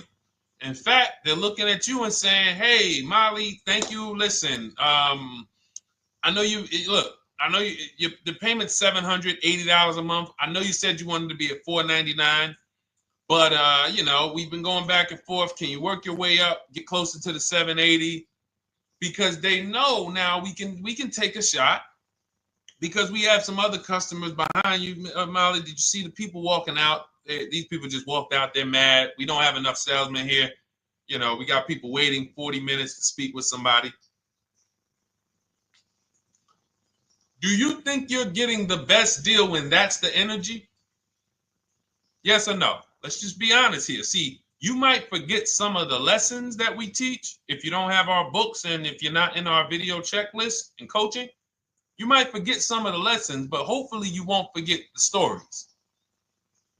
So you walk in the dealership at the end of the month, the place is a zoo. It's people everywhere. They're ringing bells. They got the big clown, donuts around. Hey, you want a donut? Do we think there's desperation? Thank you, Sheila. Thank you, Molly. There's no desperation here. And they don't magically wait till the end of every month to hit their numbers. Some dealers hit their numbers at the 25th of the month. Numbers are hit. We still got people coming in end of the month. So What we want to do to answer the question is we want to be positioned. What I like you to do, for those of you who are in an emergency situation, you need a car in a week, in 2 weeks, that's fine. Everything we teach can guide you. We've had people who got their cars in 3 days. Like that's not something that is let's see. This is my second go around, much easier, more relaxing experience. Calculator definitely helps. Turned in my CRV, got a 2022 Marcus, some dealers wouldn't do. Somebody, I wanted to read you somebody who got their car in like 3 days, 5 days. That's normal. Again, like I said, we're not taking you to car college here. Like you know, our step-by-step programs can get you to your cars in less than a week, 90 minutes. But you don't want all your car shopping to be emergencies, because here's where you want to be. You want to be able to say no for up to 3 months. Reason is, there's a group of people that walk into the dealerships. They're there right now. They're desperate. They're giving off desperate energy. They can't say no. They back themselves into a corner for whatever reason. If their leases are up, maybe they don't know you can get an extension. If your lease is up this month, you can call. You can get yourself an extension for 1 month. Some leases will be extended up to 3 months, up to 6 months. Those of you who have cars and you're like, Deshone, I'm shopping for a new car, but I don't need it. I just, my car still got some life to it, but, I want to look for something new. This is a position of power to be in. This is where you want to be. You want to be able to say to yourself, all right, let me look at the offers this month in May. All right, I'm going to follow up next month because the offers change. The used car market changes. The lease prices change. The dealer desperation, it changes. I'm not letting tariffs push me into doing something and making a bad deal. I'm not doing it. I'm not worried about tariffs coming, because there's going to be deals no matter what. If the prices of the new cars go up, what happens to the prices of our used cars that we're going to be selling? See, that's how we really won during COVID. Some people who've been with me since 2021, that's how we were winning. My man John Shaw, he was one of the first people. David Isaacs came in, got his BMW. Yes, the lease prices were slightly higher back then. We were still getting under 1.5. We were still getting 1.4. John got a 1.2 on a Jeep Wrangler, but we were selling our old cars for 8, 10, 12 grand more than they would be worth today. So even if the new car market goes up, we know how to maximize the prices of the cars we're getting rid of, and we're going to offset it. So we want to position ourselves to be able to say no. That is the strength. That's the leverage where we can say, you know what? All right, I'm going to follow up next month. Now we're telling the dealers right up front, hey, call me. I'm good between now and June 18th. I'm good between now and July 20th. So now what those dealers say is, okay, this is a serious customer. By the way, we have all this in templates in my book. You fill out the template, you fill in, here's the day you can buy a car. This is your deadline. When we blast it out, these are things you can call dealers and you can tell them, hey, I'm good between now and anytime before the summer.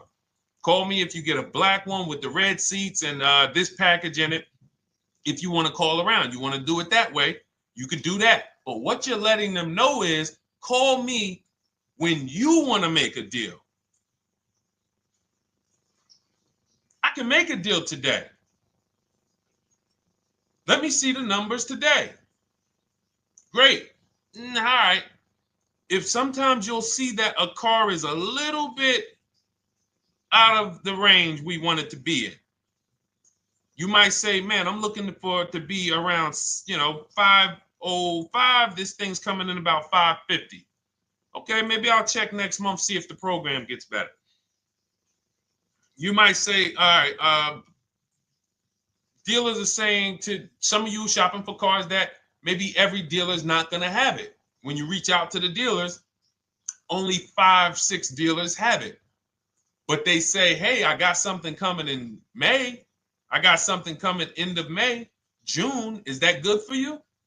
See, they're desperate customers. They can't say yes to that because they back themselves into a corner. But you guys now operating with a 90-day shopping cycle. If a deal comes today, I'm jumping on it. But if you got something coming next month, I'm jumping on that. Call me when you're desperate. Call me when y'all have that meeting. Hey guys, we're way behind. Listen, we need a deal. I'll take any deal right now. Hey, is that person that Sheila McCauley, you know, that last month, her number, we couldn't make that deal last month. Did she get a call yet? Hey Sheila, did you get a call yet? No, I'm still waiting. Okay, great. We can get to your number now. Perfect. Thank you. Positioned. So we want you to be positioned when you use what we teach, whether it's the Cars from Home digital book, whether it's the Shop with Deshone. For those of you who are like, Deshone, let's do this together. I want the checklist videos. I want coaching. I want to be able to pop into the Facebook group, ask around. We can't give you that for $24. No author can give you the support. I got tons of books. There to Be a Man, In His Steps, Tony Robbins' book. None of these authors can give me support for the price I paid for their book. That just can't happen. But some of you are like, you know what? This is a big investment. I want to make sure I have access to, you know, systems for life. That's the Shop with Deshone done for you video checklist. And then you got coaching direct with me in our Zoom calls every first and third Wednesday. Twice a month we do. And then we got our private Facebook group with 1,600 people. And then some of them are sharp as me. I'm telling you, let's look at, you know, y'all know I brag about Rosalie. If you like Rosalie, if girl got 4 cars in within a year, you know. Her first car was the Infinity. She got her Infinity truck. And I was sharing her a lot last year when she got her Infinity QX60, but she recently shared that she got 3 vehicles. And hold on, where is she at? I just had her up. So this is the people that's in the group. Like, look, 3 vehicles. Big shout out to Deshone the Auto Advisor for making these incredible deals happen. 3 new leases for my sons with only first month's payment down. She got a Nissan Rogue, almost $37,000 vehicle, $399 a month, no money down. Mazda CX-30 Sport, $28,000 vehicle, $28,300, $339 a month. That's a 1.2% lease. And she got a Mazda CX-50 Premium Plus, $40,400 vehicle, $420 a month. 2 1% leases and a 1.2% lease. And the cherry on top, she says, I sold 2 leases. Some of you don't even know you could sell a lease. She said, I sold 2 leases. She had equity. Now, not every lease has equity. But if 8 out of 10 leases don't have equity, then 2 out of 10 do. So if you've just been dropping your leases off at the dealership, hey, here's my old lease. Let me get the new one. Hey, here's my old lease. And you have not assessed the equity. Could there be equity in it? Imagine how much money you've left on the table. Imagine how much, wow, I didn't even know you could sell leases. She sold 2 leases, 2 2021 Elantras, walked away with $6,737 in equity. Deshone, I could not have done this without you. Your program is a game changer. So this is what we want. We want empowered car shoppers. We want people who are not intimidated. I don't care what this market does, whether I need a new car, used car, whether I got bad credit, whether I'm a high mileage driver, it does not matter. We have strategies to make sure you are going to win in this market or any market. Does not matter. Okay?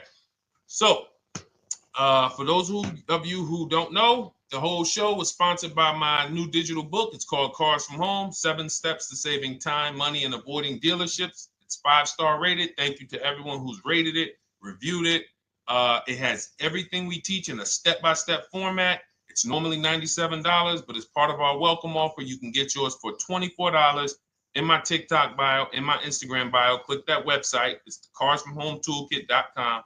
Or we have a link for you guys in the YouTube comments, in the Facebook comments, and you just click the $24 welcome offer, good for 30 minutes. And for those of you who have different learning styles, or if you just want some free advice, we have some links in there for you as well. Whether you are a do-it-yourself type, whether you are do-it-with-me type Deshone, or whether Deshone, I think I qualify for that done-for-you shopping, where I can relax at home and you guys go do that work.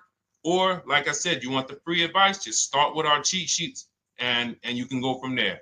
Whatever is right for you, you get it done. We just want to move you from anxiety, from, oh, I don't know what to say, from watching people online who call dealers and negotiate.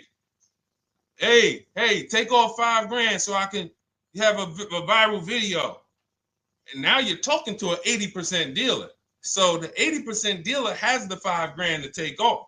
So you look like, hey, yeah, see, I just got them to take off $5,000.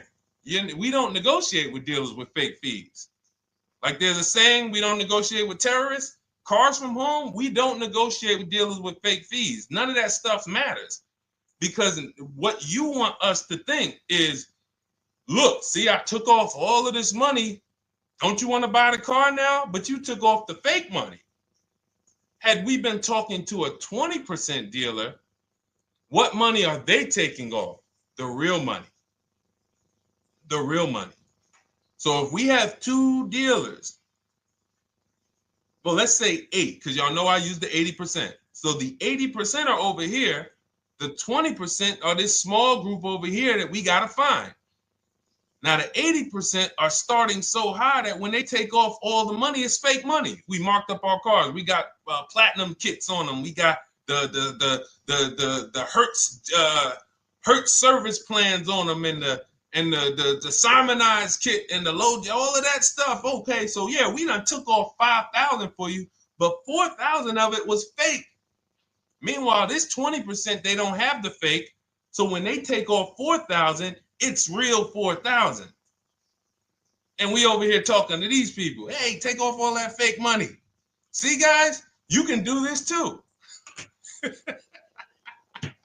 So listen, we bidding is the way to go. You cannot negotiate your way to a below market deal, but you can get bids and it will make your life easier. You'll start to enjoy your car shopping. You'll start to feel like you're empowered. You're the prize. Someone won your business. They won your loan. They won the opportunity to buy your car. You are the prize. So that's what it's about. So we are here Monday through Thursday, 12 noon. Make sure you meet us live or tell your friends and family who are shopping, hey, hop on this show. We're live on TikTok, Instagram, Facebook, and YouTube. But we will broadcast the show for the rest of the day. So those who want to catch up on some things that you may have missed, or if you just jumped on and you're like, whoa, man, I missed a lot. We'll rebroadcast this show for the rest of the day. But tomorrow we'll be back, which will be Tuesday, May 6th, 12 noon. Meet us here live. Thank you so much. Welcome to the new followers. Thank you to everyone who gave me gifts. Thank you to everyone who bought a book. Thank you for those of you who are in Shop with Deshone. I look forward to your success stories. Always a pleasure.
And welcome to our Tuesday, May 6th live. We do these live streams at 12 noon, Monday through Thursday.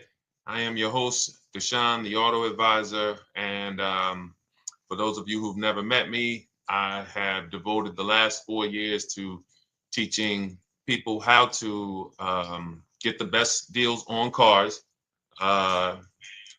and to learn all the mistakes that the industry, the car industry, would love for you to continue making, because they make a lot of money when you make mistakes.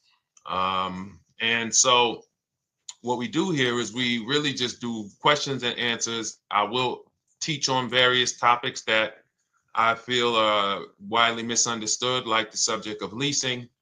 And some of you who are new here, if you've never been here before, could you type a 1 in the chat if this is your first time on a stream?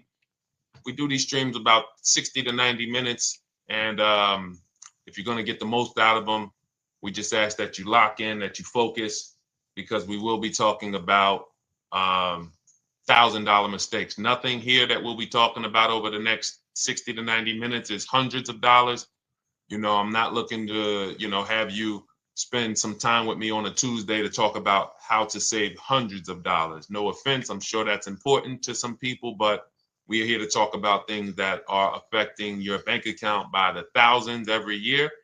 And so if you got some time, I would love for you to hit the like button, like wherever you are, and let's just tap in. You can start to type your questions. This whole stream is sponsored by my new digital book. It's called Cars from Home, 7 Steps to Saving Time, Money, and Avoiding Dealerships. It's a digital book.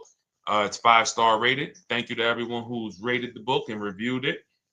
And it's normally $97, but for the next 30 minutes while you're watching, you can grab your copy for 75% off. That's our welcome offer. We always like to reward people for taking action. So you can get your copy for $24 instead of $97. And you can just head to my TikTok bio. You won't leave the show, my Instagram bio, the Facebook comments, or the YouTube comments, and use that link to get your welcome offer, and you'll have everything we teach. So as we go through this for the next 60 to 90 minutes, if you're like, whoa, Deshone, this is a lot. Wow, this is a lot. You can grab the book and make sure you have everything that I teach and everything in a step-by-step format.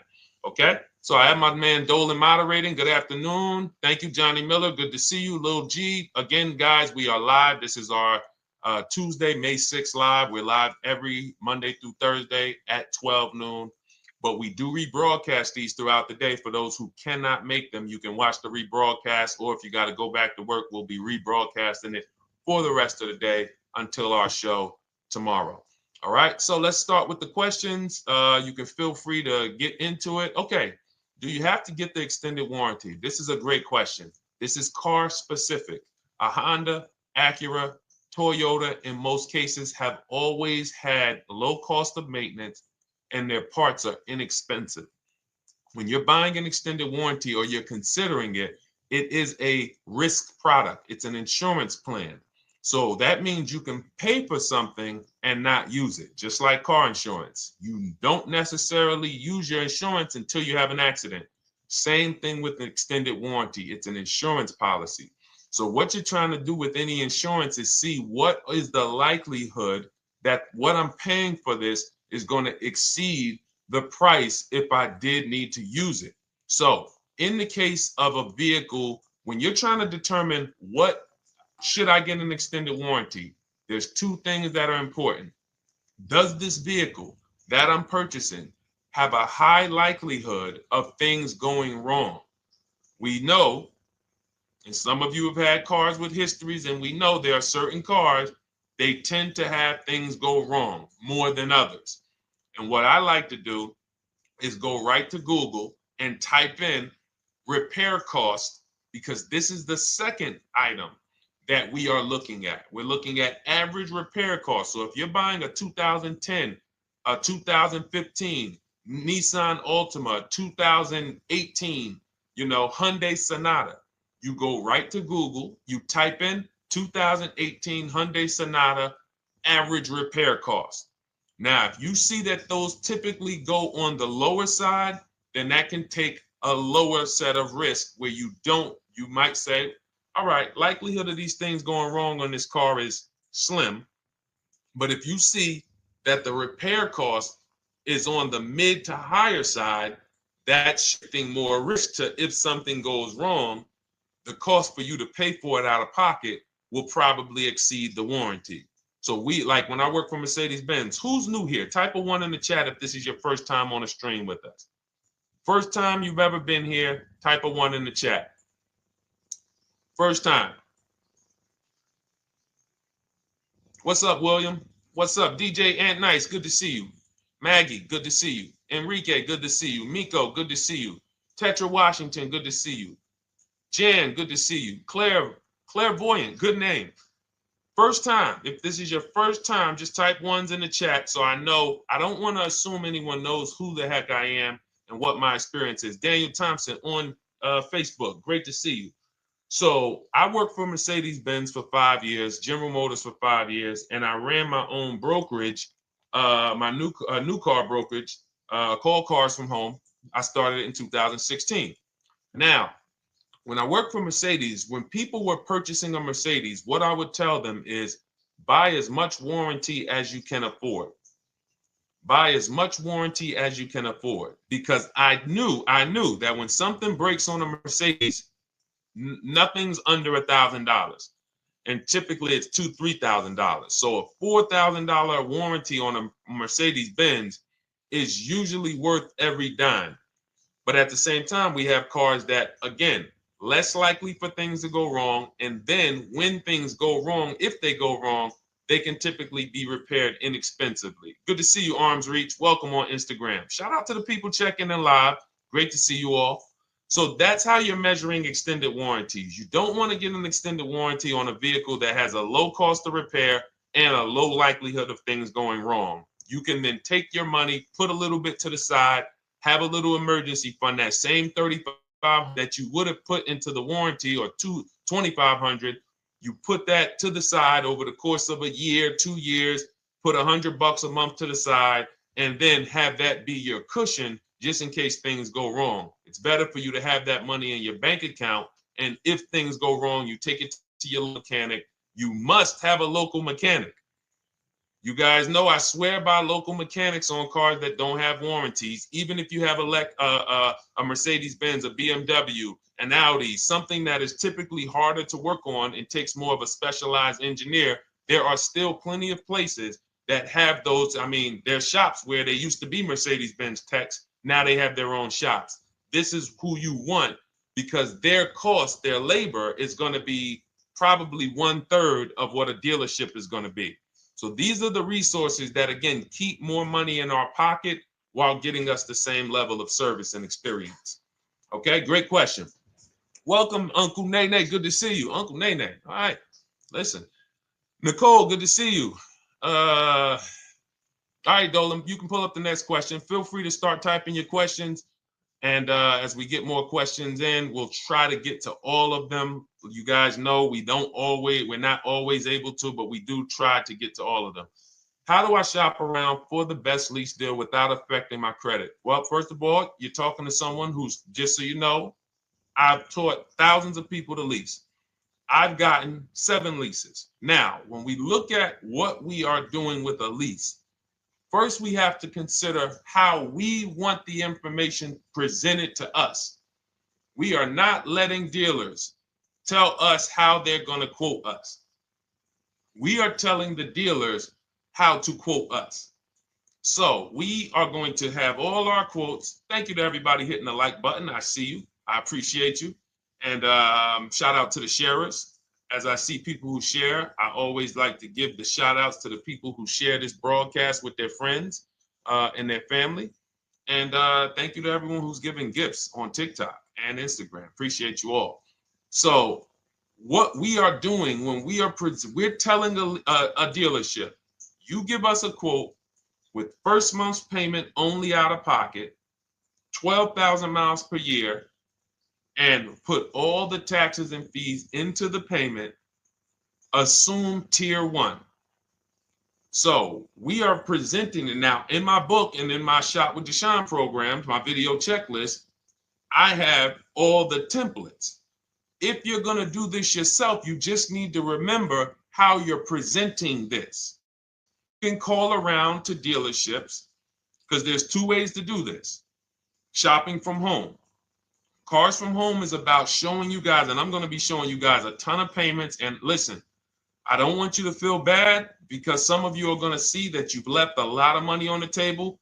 Part of what I have to do here, and I've been doing it for 3-4 years now, is I have to tell you the bad news. For 3 years, I did a masterclass called Everything You're Doing Wrong Buying, Selling, and Leasing Cars. We put probably over 15,000 people through that masterclass. But those were people who were willing to hear the bad news They knew, Deshone, I got to hear the bad news to get to the good news. So as I show the difference in the prices that we get and the people who listen to me get, more than, forget about me, the people who are like you, the people who are on a live, saw a video, and then took action and learned and use our processes, the results they get compared to what you're getting. You're going to see, wow, they're saving $3, $5, $7, $10,000 more than me every single car. And so the Cars from Home system is about bidding. It's about turning your car purchase into a bid. You're no longer begging. You're no longer going into a dealership and begging one dealer to sell you a car, and then you go to another dealer and beg them, sell me this car, please take my money, please take my money. Meanwhile, you're not seeing the entire market and the people who would compete to get your business and gladly give you the service that you deserve by giving them a $30 to $50 to $100,000 transaction, which is what your car purchase is. So now so the big thing to understand right off the top is, now I need to learn this bidding. I need to learn to get multiple offers. So you can do this by phone. You want to do this by phone, you can call around, but you must give them that information in order for you to compare the deals the right way. Lynette, good to see you. Christina, good to see you. Melvin, good to see you checking in. Rudolph, I see you. Once you actually give them that information, 12,000 miles per year, first month's payment only, due at signing, taxes and fees in the payment, assume tier one. I want the tier one offer. Even if you think I not qualify. Now, if you got a credit score above 670, all your FICO scores, most of you will qualify for most tier one leases. So you want to see, what does this look like as I get my offers? Once you get your offers in this format, you can use the 1% rule as the gauge. The 1% rule is been around for more than 20 years.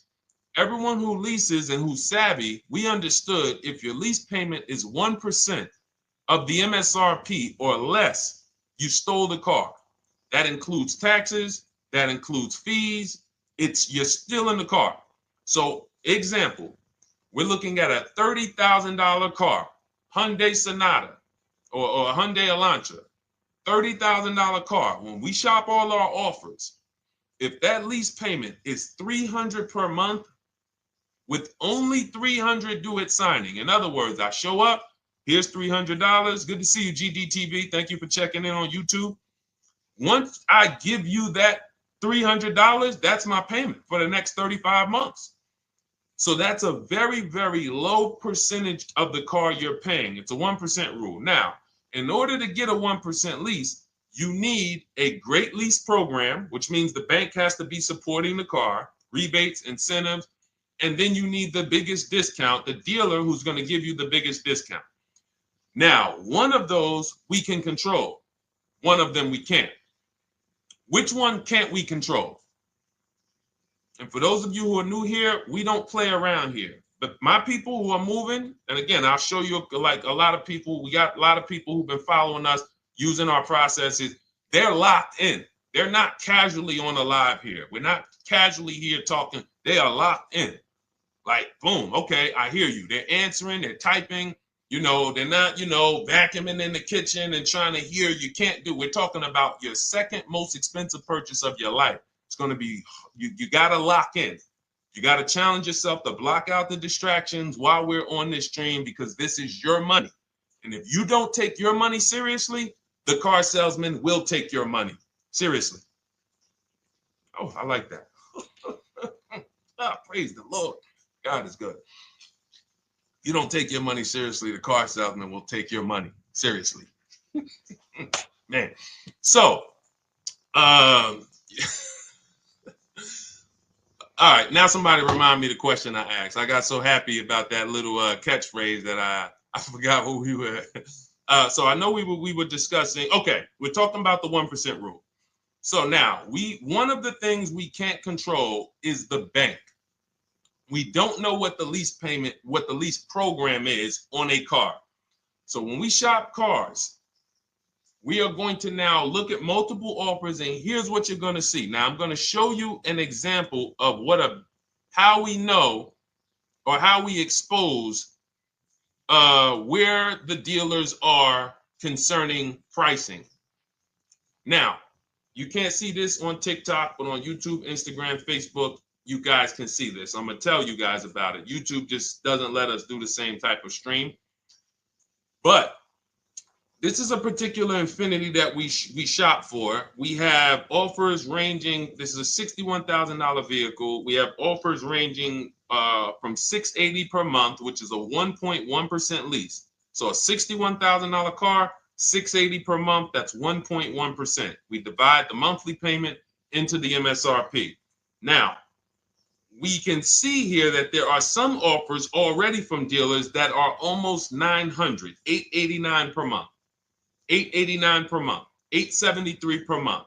So now when we look and we say, whoa, how can we have two, like we have all these dealers have the exact same car, yet one of them is $200 per month higher than another dealer. Exactly.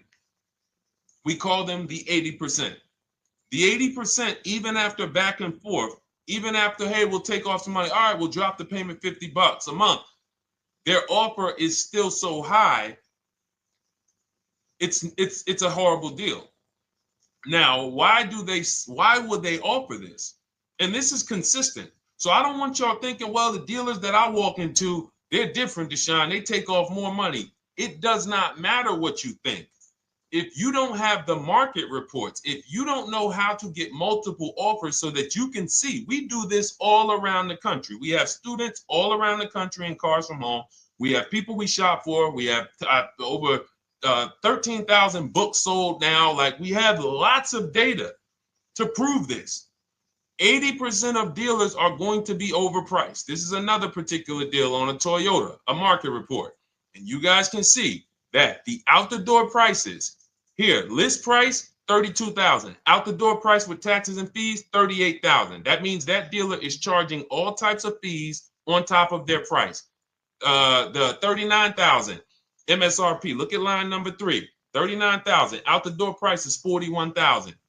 We can see $39,000 out the door includes taxes, includes all the fees. So we can see that these out the door prices in the left, in the right column, are way higher than the MSRP, $35,798. Out the door price is $39,700. But look at the green. Look at the green. This is what we call, we found the dealer at this time who wanted to win the bid. They wanted to win the bid. They needed the car sold. This is a rotation. We don't say to them, wow, they won the bid one time, so they must win the bid all the time. No dealer can win the bid all the time, or they'll be out of business. But in this particular case, at this particular time, for this particular client, this dealer said, we're going to sell this car for that's $35,500, and out the door with taxes and all the fees, $34,994. That is a over $4,000 discount off this vehicle. When all the other dealers are, not only are they not giving you a discount, they're charging over list. And they might come and say, all right, we'll take off $500. We'll take off $1,000. We'll take off $1,500. They might start so high with you guys that you think, wow, they started up here and I talked them down. They took off $3,000 from me, but they already were $3,000 in fake fees, protection plans, and all of this padding, dealer adjustments, which is fake fees. So whenever they say, because the dealer gets a minimum of a 6% profit margin, from list to invoice, we have profit. From invoice to holdback to triple net, we have money. That's all the profit margin. On top of that, when we add a dealer adjustment, what we're saying is we're going to sell this car to someone who does not have the skills to find our competition. And they're going to come in, and if we got to take off $2,000 to make them think they won, this is what we're going to do. But what we do here, what people like Brian is going to do, look, just finalize my first ever lease using your system, 2025 Honda HRV, $30,000 vehicle, $395 a month payment. no money down. His initial quote was $434. He ended up using our calculator, which we have in our book and in our program. If we put all our offers into that calculator, it tells us what to counter. He gets that offer for $395. That's his deal. We look at somebody like Wendell. Look, thank you. It's the least I can say for your book, Cars from Home. We're still in the middle of the process. Just sold our car today, like 10 minutes ago, for 30% above value. Why? Because he got bids. Look, using the insights from your book. I've read the book multiple times and told many people about it because it's that good. It's so intuitive and insightful. We'll be moving to the next step soon, and I'll write again. So now you heard him say we're moving to the next step soon. Step 2 in my book is the equity assessment. That's when we get bids for the car we have. We get bids. You're going to go to, listen, you should never be trading your cars in. Let me ask you all a question. Do we get the most money for you name me one thing that we get the most money for that thing trading it. Name me one thing. If I had this iPhone, do I get more money trading that iPhone in for another phone, or do I get more money listing it online and selling it to whoever will pay the most? Trading or selling?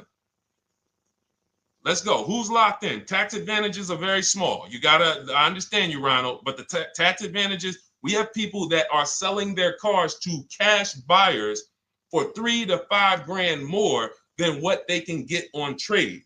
A tax value, a tax advantage for the difference is not, it's minimal. Exactly. Thank you, King Carter. You listed. So the money is in the bids and the competition. So going back to this person who asked the question, how do I get the best deal on a lease? It's going to be through multiple offers. That's my 2 favorite words. I would wear them on a shirt if I didn't wear unlearn, relearn. Because more than multiple offers, I need you to unlearn. Because the people who come with bad information from years, Deshone, this is not how my uncle taught me to buy cars. Deshone, this is not how I ever heard about getting cars. I was always taught just go in and just don't tell them about your trade and then ask to see the invoice and all of this stuff. That's what I was taught. Yeah, but you're not going to get the prices we're getting until you unlearn all of that bad information. Bidding is how we buy everything. When we go into the supermarket to get spaghetti sauce, all of those companies are bidding. They're bidding. Hey, listen, we'll sell you this for $3.99. Hey, we'll sell you this for $5.29. But we got a better product. We got quality. Look at us. Look, it's all bids. Everyone who wants to sell us something is competing, except car dealers. Y'all notice that? So the mindset that y'all got to have if y'all want to really win and save all of this money and get these huge discounts is I'm going to start purchasing and leasing cars like I buy other things. It's going to be a competition. And I promise you, your whole life is going to change. Your entire car buying experience will change forever. You will be sitting here just like my man Ken, graduated, $585 a month payment, no money down on his Nissan Murano Platinum, $50,000 vehicle. He's paying $585, no money down. $50,000 vehicle. How much would a $50,000 vehicle cost us on a loan if he purchased it? How much would a $50,000? Some of you know every $5,000 is how much per month. Let me see who's locked in. Who's locked in? Every $5,000 is how much per month on a loan. I see you, Daniel Thompson. Check in. Good to see you, Dane. Thank you for breaking it down with complete truth. Keeping eyes wide open to know what to exactly expect. There you go, Dane. Welcome. Glad to have you here. We do not play around when it comes to this. All I want you doing is winning with cars, in love with your deals every time you get a car. All right, nobody knows the 5,000. How much is every $5,000 on a car payment? Come on, y'all. These are principles we've been teaching. Thank you, Daniel. $100. Thank you. $100. So we always want to default to a 5-year loan. I'm going to tell you why. when you default to a 5-year loan, you're in a safe position. Now, defaulting to a 5-year loan means when I look at a $20,000 car, I'm thinking $400 per month. 5-year loan, every $5,000 is $100 per month. If worst case scenario, I'm trying to get a little bit more car, then I'll go to a 6-year loan, but that's the max. I'm not going past a 6-year loan on a car. That's like going to a 40-year mortgage on a house. They're available. It's not a good idea.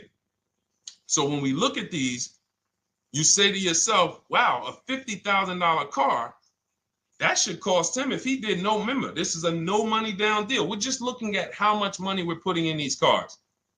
That car would cost him about $1,000 a month if he purchased it, 5-year loan, no money down.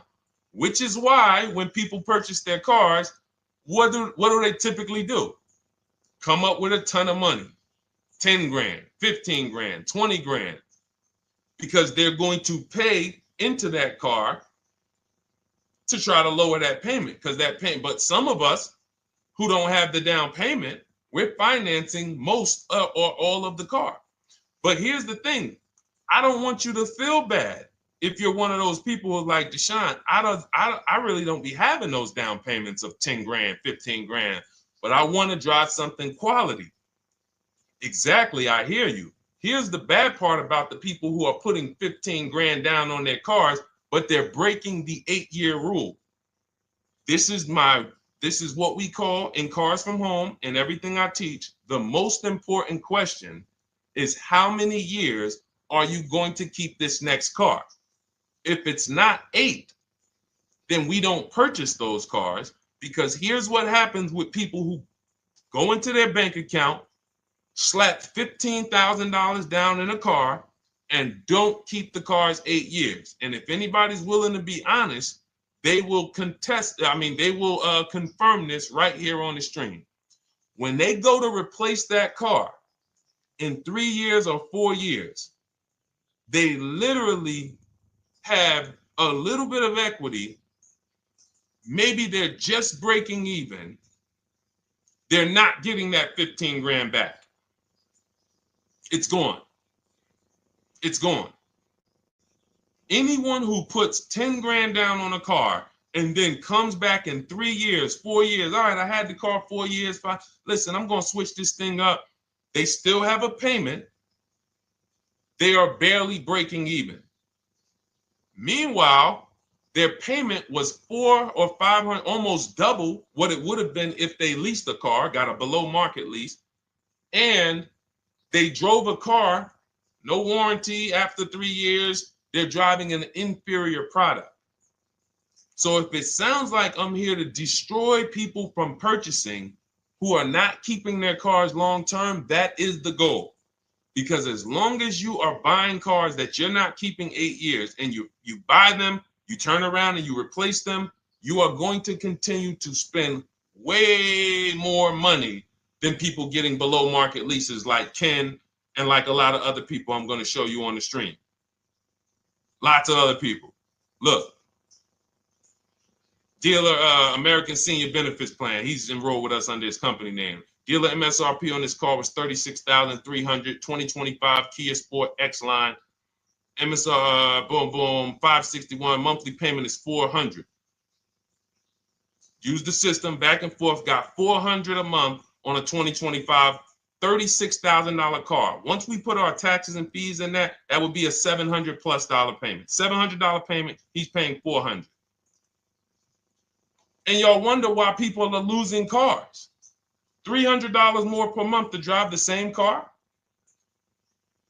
It's ridiculous. Imagine somebody like you, when you learn, now you're pulling up. I'm going to tell y'all one more story, and then we'll go into some more questions, because you might not remember what I'm saying. So those of you who have the book, you got this for the rest of your life. But you will remember, hopefully, a story. I'll tell you about my neighbor. So my neighbor finds out that I'm into this car business and that I educate. And he said, hey, Deshone, I was watching some of your videos and I come across this 8-year rule that you teach. And his wife had actually had a Kia Telluride. Popular vehicles, probably been one of the most popular SUVs, that the Palisade, since 2007, 2019. Super popular vehicles. People were charging $5,000 over sticker for them during the pandemic. People were paying it. We were getting them at discounts. Now, his wife totals the truck. She has an accident, totals the truck. She's fine. Truck is totaled. He was financing it. He said, Deshone, I see this 8-year rule thing, man, and I don't keep my cars 8 years. I said, okay. He said, so I'm thinking I should, like, you're saying I should be shopping for a lease on my next one. I said, exactly. I said, make sure you get multiple offers, because if you just walk in and say, hey, work me up a lease, they'll give you the same payment you had on the purchase. And then they'll tell you something ridiculous that they want you to believe, like, hey, the lease is the same price as the purchase, so you might as well just purchase it. And people believe this stuff. Now, I said, you get multiple offers, stay at home. He calls me, he says, Deshone, I got the new version of the Telluride, new. I'm paying $479 a month. He's $497, and then he said, I think he put down like $1,000, bring it down to $479. $497. He was just paying $800. Do you think anyone can tell him anything about leasing? He's pulling up in the same exact truck. In fact, the newer version. He knows he wasn't going to keep the car long term anyway. He's not going to pay it off and then keep the car and have a paid off Kia Telluride for 10 years. That's not what he does. He keeps them 3 years, 5 years, 7 years, and then he replaces them. So why is he paying $800 a month for years, no warranty, when he could be driving brand new ones for $497 a month, problem free? But as I said, some people are determined to pay more. But the people who, once you get this leasing thing, if you're not keeping your cars, it will change your life. Now, again, I got a car I'm purchasing, we're keeping it. Anything you are buying, keeping 8 years, forget about leasing. It shouldn't be a thing. Who keeps their cars more than 8 years? Let us know. You're an 8+ year person, let us know. In fact, I don't even want to ask, who has a car right now that they've had more than 8 years? And then we'll answer. I want to get Kathy's question too. And then let's get some purchase questions. Let's get some used car questions. Let's get some bank financing questions. We do it all here. But one of the most misunderstood subjects is this leasing thing, and it is costing you guys thousands of dollars every year. And you're driving old cars with no warranties, paying high payments on them because somebody told you you should be purchasing cars. I'm here to tell you they owe you money. They owe you money. All right? So who has a car right now that they've had more than 8 years? Let us know. How many years have you had it? And by the way, for those of you who just joined, this is our Tuesday, May 6th live. We are live every Monday through Thursday at 12 noon Eastern time. So for those of you who are here catching us live, that's when we're live. We will rebroadcast this and replay this show throughout the rest of the day for those who could not catch it, or if you had to jump off, go back to work. You're like, oh, I got to go back to work. You can catch it on the replay throughout the day. But we are live Monday through Thursday at 12 noon. So welcome to the people who are here. EJ, driving a lot of miles does not matter. Let me break this down for you. So right now, let's go to somebody who else has a lease. Let's look at, because who's heard with leasing you can't drive too many miles? Who's heard that, right? Type me if you've heard that. Let's go. Type me if you heard that. Come on, where's the locked in people at? I see Kathy, I see EJ, I see DJ Ant Nice, I see XP. All right, I see Mr. Slim. Welcome to the community. I see Rhonda. All right, where are the locked in people? Instagram, where we at? Locked in. All right, dang, I see you. Jamel. All right, perfect. So, Sherry, I see you. Sherry Baker on TikTok. So you've heard, oh, you can't drive a lot of miles with a lease. Let's be clear here. You choose the mileage on your lease. It's not selected for you. In fact, the only time it is selected for you is if you don't realize you choose it. That's the only time they're going to choose your mileage for you. If you go in and you do something like, hey, work me up a lease deal, they're probably going to work you up a 10,000 mile a year lease deal. And they're probably going to say, hey, you need $3,000 down, and this is going to be your payment. And next thing you know, it's a high lease, and it's just terrible. Happens all the time. We tell people how to quote us. First payment due at signing, taxes and fees in the payment. So now let's look at a lease, and let me show you what it would look like. So this is Val Boss Lady. She's in our Shop with Deshone program. Everything that you guys know that we're talking about here, if you're like, hey, I really, really want to go deeper, I want the step-by-step, the blueprint, that's my digital book, Cars from Home, 7 Steps to Saving Time, Money, and Avoiding Dealerships. Normally $97. You get a welcome offer. It's 30 minutes because I want to see you win, and you get 75% off for 30 minutes. If you go to my TikTok bio, Instagram bio, YouTube comments, Facebook comments, click those links, and then click that one that says $24 welcome offer. 30 minutes only, reward for taking action. You have everything we teach, the low market leases, the low market purchases, used cars, bank bidding war, making banks and credit unions bid, all of that, $24. You can, somebody emailed me yesterday, said, I'm $15,000 up with what I've learned from you already. And so if you can get it for $24, you can save tons of money for the rest of your life on a $24 investment. In this case, Val's in our, she's more of a wants to do it with me type. Videos, checklist, she doesn't want to read. That's our Shop with Deshone, do it with me program. I coach people. And so she gets a deal on this particular car. Same information, by the way. Not better information here than the book. It's just different learning styles. So she gets a $51,000 electric vehicle, 2025, beautiful vehicle. She's paying 1.16. So her payment on this car, on this $51,000 car, let's continue to make sure we understand the price of these cars. $51,000 car, her payment is $591. No money down. Now, some of you might say, wow, if I got $591, I'd probably put like $3,000 down, bring it down to $499. You could do that. That's how we can do. We can do that because she already got an incredible deal. Then we're just determining how we want to structure our payment. And thank you for everybody sending me gifts. I appreciate you. Thank you for all the badges. I don't take it for granted. And thank you for everyone who's hit the like button. Those of you who are double tapping the screen. Every time you hit something on TikTok, you like it, you double tap the screen, you keep running those likes up. We appreciate you. It does matter. It helps spread the word. So let's say Val wanted, she's a high mileage driver like EJ. Let's say, EJ, how many miles per year do you drive? 20,000, 25,000? Let us know. I'm gonna show you why. In my book, I have 2 strategies for high mileage drivers. I'll tell it to you guys right now. How many miles a year do you drive, EJ? 25,000, 20,000? Those are both high. Let us know. Or if anybody, else, because, anybody else who's a high mileage driver, let us know. How many miles? 26. All right. Thank you, EJ. So let's just round that to 25 for now. Let's just round that to 25. So let's say instead of her $591 payment for a $51,000 car, now you could shop for a $30,000 car and you can have a 1% payment. If it was, a similar deal, you'd be paying $300 a month.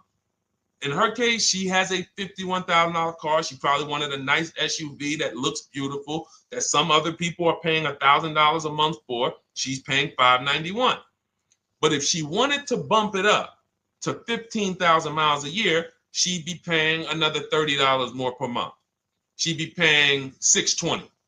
Now, if she wanted to bump it up to 20,000 miles per year, she'd be paying probably another $80-90 per month. So she'd probably be paying $700 to drive 20,000 miles per year.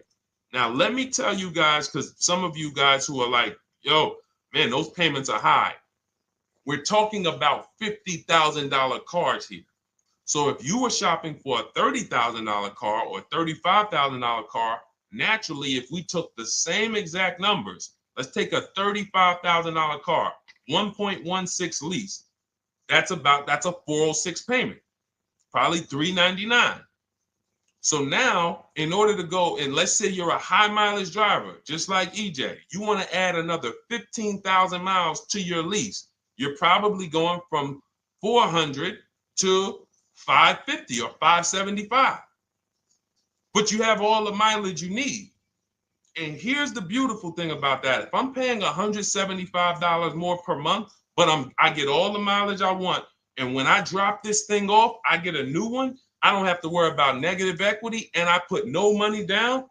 That is way better than what most people are doing out here, what everyone's doing. Because I'm gonna tell you what most high mileage drivers do who don't put money down.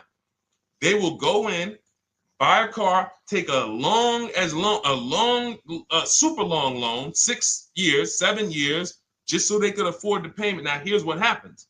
They drive the car, they put 25,000 miles a year on it. They come back in 3 years or 4 years, and they say, wow, I got 100,000 miles on this thing already. Let me go and swap out the car.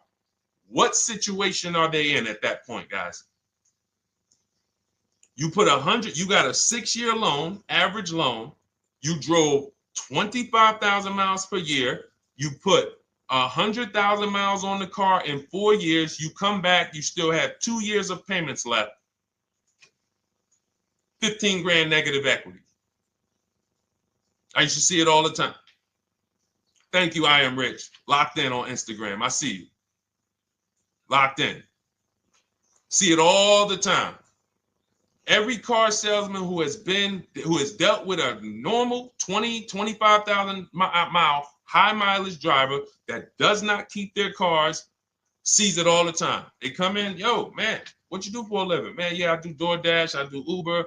Oh man, I work in sales. You know, I'm on the road a lot. You know, I'm here. You know, all right, I want to replace this thing. I got like 110,000 on it. Okay, you still got a loan on it? Yeah. All right, we already know you got negative equity. Then we appraise the car. All right, the car's worth like 7,000. How much you owe? Man, you owe 19,000.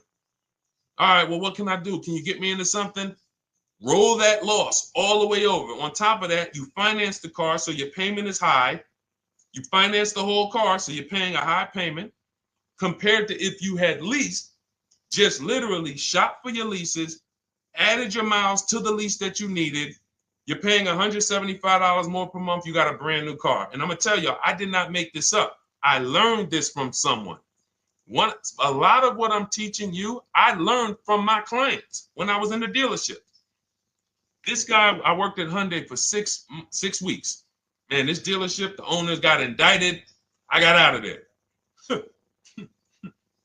Way before the owner got indicted. It just had straight up highway vibes, like the worst you could ever imagine. As I was in there for 6 weeks, I was a manager. I enjoyed being a manager. We did a lot of deals in my department in 6 weeks. But I said, I am out of this place. Anyway. But I learned something very valuable there. We had a client a customer was returning his lease on his Hyundai Sonata. Guy comes and I'm grounding the lease. I'm doing the paperwork for him. He has 72,000 miles on the car. 72,000 miles. I said, how the heck? I said, you lease this? He said, yeah, I always lease. That's all I do. He said, I used to buy my cars every single time I came. I had to put large down payments, 10 grand, and then I'm still having negative equity when I come to trade it in. I'm having high payments. It's ridiculous. I looked at his payment, and let's say the average payment for a good deal on a Sonata at that time was $300, $325, whatever it was. He was only paying like $550. He was only paying like $150, $175 more per month. He had a 25,000 mile a year lease. And that's what he did. I drive these cars. I'm on the road. Boom, boom, boom. I change my tires. I do my maintenance. 3 years. It's a fixed cost. There's no variable cost. I don't have any surprises. I'm not getting hit with a negative equity bill that I got to transfer, which means when I transfer my negative equity, I get less car on the next transaction. Because if I got to bring over 15 grand of negative equity, that's probably 300 a month that I'm paying for my old car when I get my new car. So if my new car was 400 a month, but my negative equity is another 300 a month, I'm getting less car for my money because now I got to take all those losses and bring them over to my new car. This is high mileage drivers and people who don't understand leasing. That's why you're losing so much money. And when you just flip the switch and realize Deshone is not talking to me emotionally, I am not talking to you about never do this, never do this, like these other people who say this, do this. This is how you buy a car. They never talk numbers. Y'all notice that? You notice that, right? You never hear them talk numbers. It's always never do this, always do this. This is the worst way to do this. This is the most expensive way to do this. This costs you the most money. They never talk numbers, though. That's why everything I do is to show you the numbers. Thousands of transactions since 2006 in the car business, helping people the last 4 years all around the country. This is the numbers that they might not understand. So if you're not keeping your car 8 years, it does not matter if you drive 20,000 miles a year, 25,000. You should be looking at a high mileage lease. Or my second strategy for high mileage drivers is this, because some of you want a nice car. This is for my people who you're like, man, Deshone, I'm on the road. I got my car that I do my work in. I kind of, slep it around. I don't really want to lease something and then put, that wear on it. I got stuff. I'm throwing bags in the back, whatever it may be. There's a strategy we created called 2 cars, 1 payment. And what will happen is your first car will be a purchase. And if you have an existing car, you're going to keep that. So let's say you have a car now, you're driving a lot of miles, you're doing your 25,000 miles a year. You pay that car off. You keep that car, and then you go and you lease you something nice, regular mileage. So you might get a 12,000 mile a year lease, and then you drive 12,000 in your mileage car, 12,000 on your nice car. Because some people are like, I want a car that I could, when I need to go somewhere nice, this is what I want to drive. When I'm with my family, this is what I want to drive. But when I go to work 5 days a week, I'm going to drive my mileage car, 3 or 4 of those days, and then I'll take the lease maybe 1 of those days, and I'm splitting the mileage. You still have 1 payment. It's low. And then every couple years, you replace the mileage car or you replace the lease car, and depending on when the lease is up. But you want to keep that, and that mileage car should be something that will last. Ideally, something that you can get 200, 300,000 miles a year out of that car. Because that's what that car is there for. Man, I'm hopping in this thing, man. Oh, transmission went out at 170,000 miles. Go get you a rebuilt transmission. Boom, boom, drop it in there for $2 grand. Get another 80,000 miles out of that car, but you still got your lease car, and you're just splitting the mileage. Both of those are short-term strategies for high mileage drivers. That is not for long-term people. If you're a long-term person, I keep my cars 8+ years. Forget about leasing. You should just be finding the best deal, below market purchase, keep the car, something you can keep for 8+ years. You can put 30,000 miles a year on a car 8 years in a row. If you get the right car, and in 8 years, you got 240,000 miles, and then you replace it. Forget about leasing. This is only for you guys not keeping your cars 8 years. You're getting killed on depreciation. You're paying tons of money. This is you are the people who should be leasing. Okay? So everything we're talking about this is the Cars from Home system. We teach this. I'm not freestyling this. This is in my book, digital book, Cars from Home, 7 Steps to Saving Time, Money, and Avoiding Dealerships. We have two strategies for high mileage short-term drivers, 1 strategy for high mileage long-term drivers. And so if you want your copy, you can get it for 75% off. That's our welcome offer to you. As a 30 minutes. Welcome. Thanks for being here. I want to reward you. If you want everything we teach in a step-by-step way, go grab your digital copy. It's in my TikTok bio. It's in my Instagram bio. Click those links. We also got a link in the YouTube comments and the Facebook comments. Grab your copy and make sure as soon as you purchase, screenshot the thank you page. You're going to see thank you for your purchase. screenshot this page because it has my support team's email on there. And then there's a link for you to open the book right there. You can save it right to your computer or right to your phone. Okay, but and we also have a special for those of you who are like Deshone. What about that, video checklist and coaching program? That's lifetime access to my video checklist. You're like, maybe Deshone, I don't really read. I like step-by-step videos. And also, I want to be in your Facebook group. We have 1,600 people before you that are in that group, 2,300 people that are shopping with us that have a lifetime access to our video checklist. We have a $200 special for that welcome offer. And so I'm always about rewarding people for taking action with a special offer. It's limited time though, and so get in where you fit in. All right, let's keep it going. Thank you, Corey. Said amazing knowledge. Thank you. And I'm glad I saw somebody said that's a great idea with the 2 cars. Thank you. It's a great idea. All right. You've convinced me to lease my next vehicle. Awesome. Awesome. Does your service shop for lease terms on the car? Absolutely. If you qualify for done for you, that means you just want to relax. That means we only shop for new cars and leases for people, new purchases and leases. And you have to have a FICO score over 670. But yes, here is a market report that we prepared for a client. Let me put on do not disturb. Here's a market report we prepared for a client. Okay, so I showed you that that's an affinity. We didn't even finish that. We had just started for this client. But this is, do I have one here? No. Do I have a lease market report here? Yeah, right here. So that's an example of what a Kia, this is a particular Kia lease where their best offer was a 1.27 offer. Now, here's how you know you found the bottom of the market.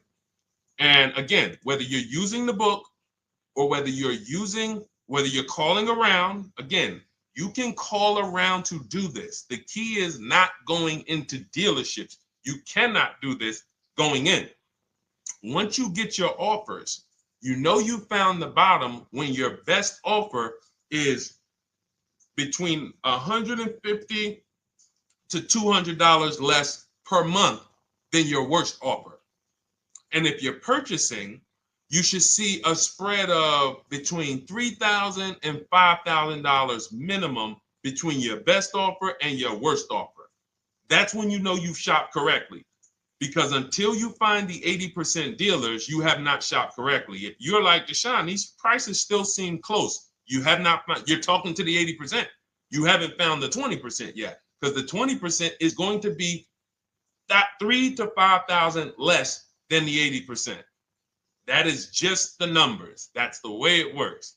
So yes, so when some cars you're going to see that the lease program won't allow for a 1.1% lease. The best offer, like we've shopped Hyundai Palisades for years, and I got my dad one back in November, and his best offer is like around 1.3, 1.28. That's the best I've ever seen on a Palisade. I've never seen a 1.1 on a Palisade. I've had people in our Charles, some of you know, I posted pictures of him when he got his Palisade last year. We clear out the old pictures because we got a bunch of new people with 2025. So we're not going to sit here and talk about 2024s anymore. We got Ken, we got Melissa, we got Sheree, we got a bunch of new people, just Ralph. We're not going to, but I do remember posting Charles who got his Palisade and he's like, he shopped, used the system, got his multiple offers. Best deal was 1.3. So that's where it comes in at because of the lease program. That dealer is already taken off to win the bid, probably taking off $5-6 grand. But if they don't have more rebates and more incentives and a better, then it's not going to lead to a 1% lease. So the 1% leases come from major incentives. Maybe sometimes they have too many of the vehicles. They want to move them. Lots of bank support. But what I tell you is you should be looking for between 1.25 and 1.5. That's how you should budget for a lease, between 1.25 and 1.5. That's a great deal. And if it has a really aggressive lease program, once you get your bids, you're going to see it fall under the 1.25. You see it fall into 1.1, 1.2. but we don't know what the lease program will be until after we shop for that vehicle. Okay? So yes, absolutely. It's an empowering way to shop. It's also fun because you can see, man, I'm not begging anymore. Like these people are like, please do business with me. Please do business with me. And then you start to feel bad for everybody who's still in those dealerships doing it the old way because they're talking to the 80%. There's no way they can win. They don't even know there is an 80% to realize that's who they're talking to. So when the dealer says, all right, I'll take off $4,000, they're like, wow, I won. Man, the dealer took off $4,000. But if they saw the whole market, they would understand that that dealer actually is overpriced by $7,000, $10,000. So taking off the $4,000 means nothing. It's just sad. It's a sad thing. And that's why I spend my time trying to convert you guys from negotiating one-to-one to getting multiple offers so that you can see for yourself. All right. Thank you, Julie, name Richardson. Thank you for sharing. XP got the number 2 gifted badge. Forgive me because I don't really know what that means, but I just know that's what it's saying. So I appreciate it. Thank you, Corey22. Sherry Baker, thank you so much. Number 1 gifted badge. All right, let's go to some more questions. We got some more questions. Dolan, I'm sure you got a lot of them. And what I'm going to do for the rest of the broadcast is just try to do rapid fire questions and answers. Okay. And if you guys want me to go deeper on any particular subject, then just feel free to say, hey, could you go deeper on that? How do you get a car loan with bad credit? Well, we have a resource. It's not our company. We have nothing to do with them. But we always try to stay up to speed on who's financing people with bad credit, because the goal is you don't want a dealer controlling your financing. Somebody just came up to me. He's a neighbor. He's like, aren't you in the car business? I said, well, yes and no.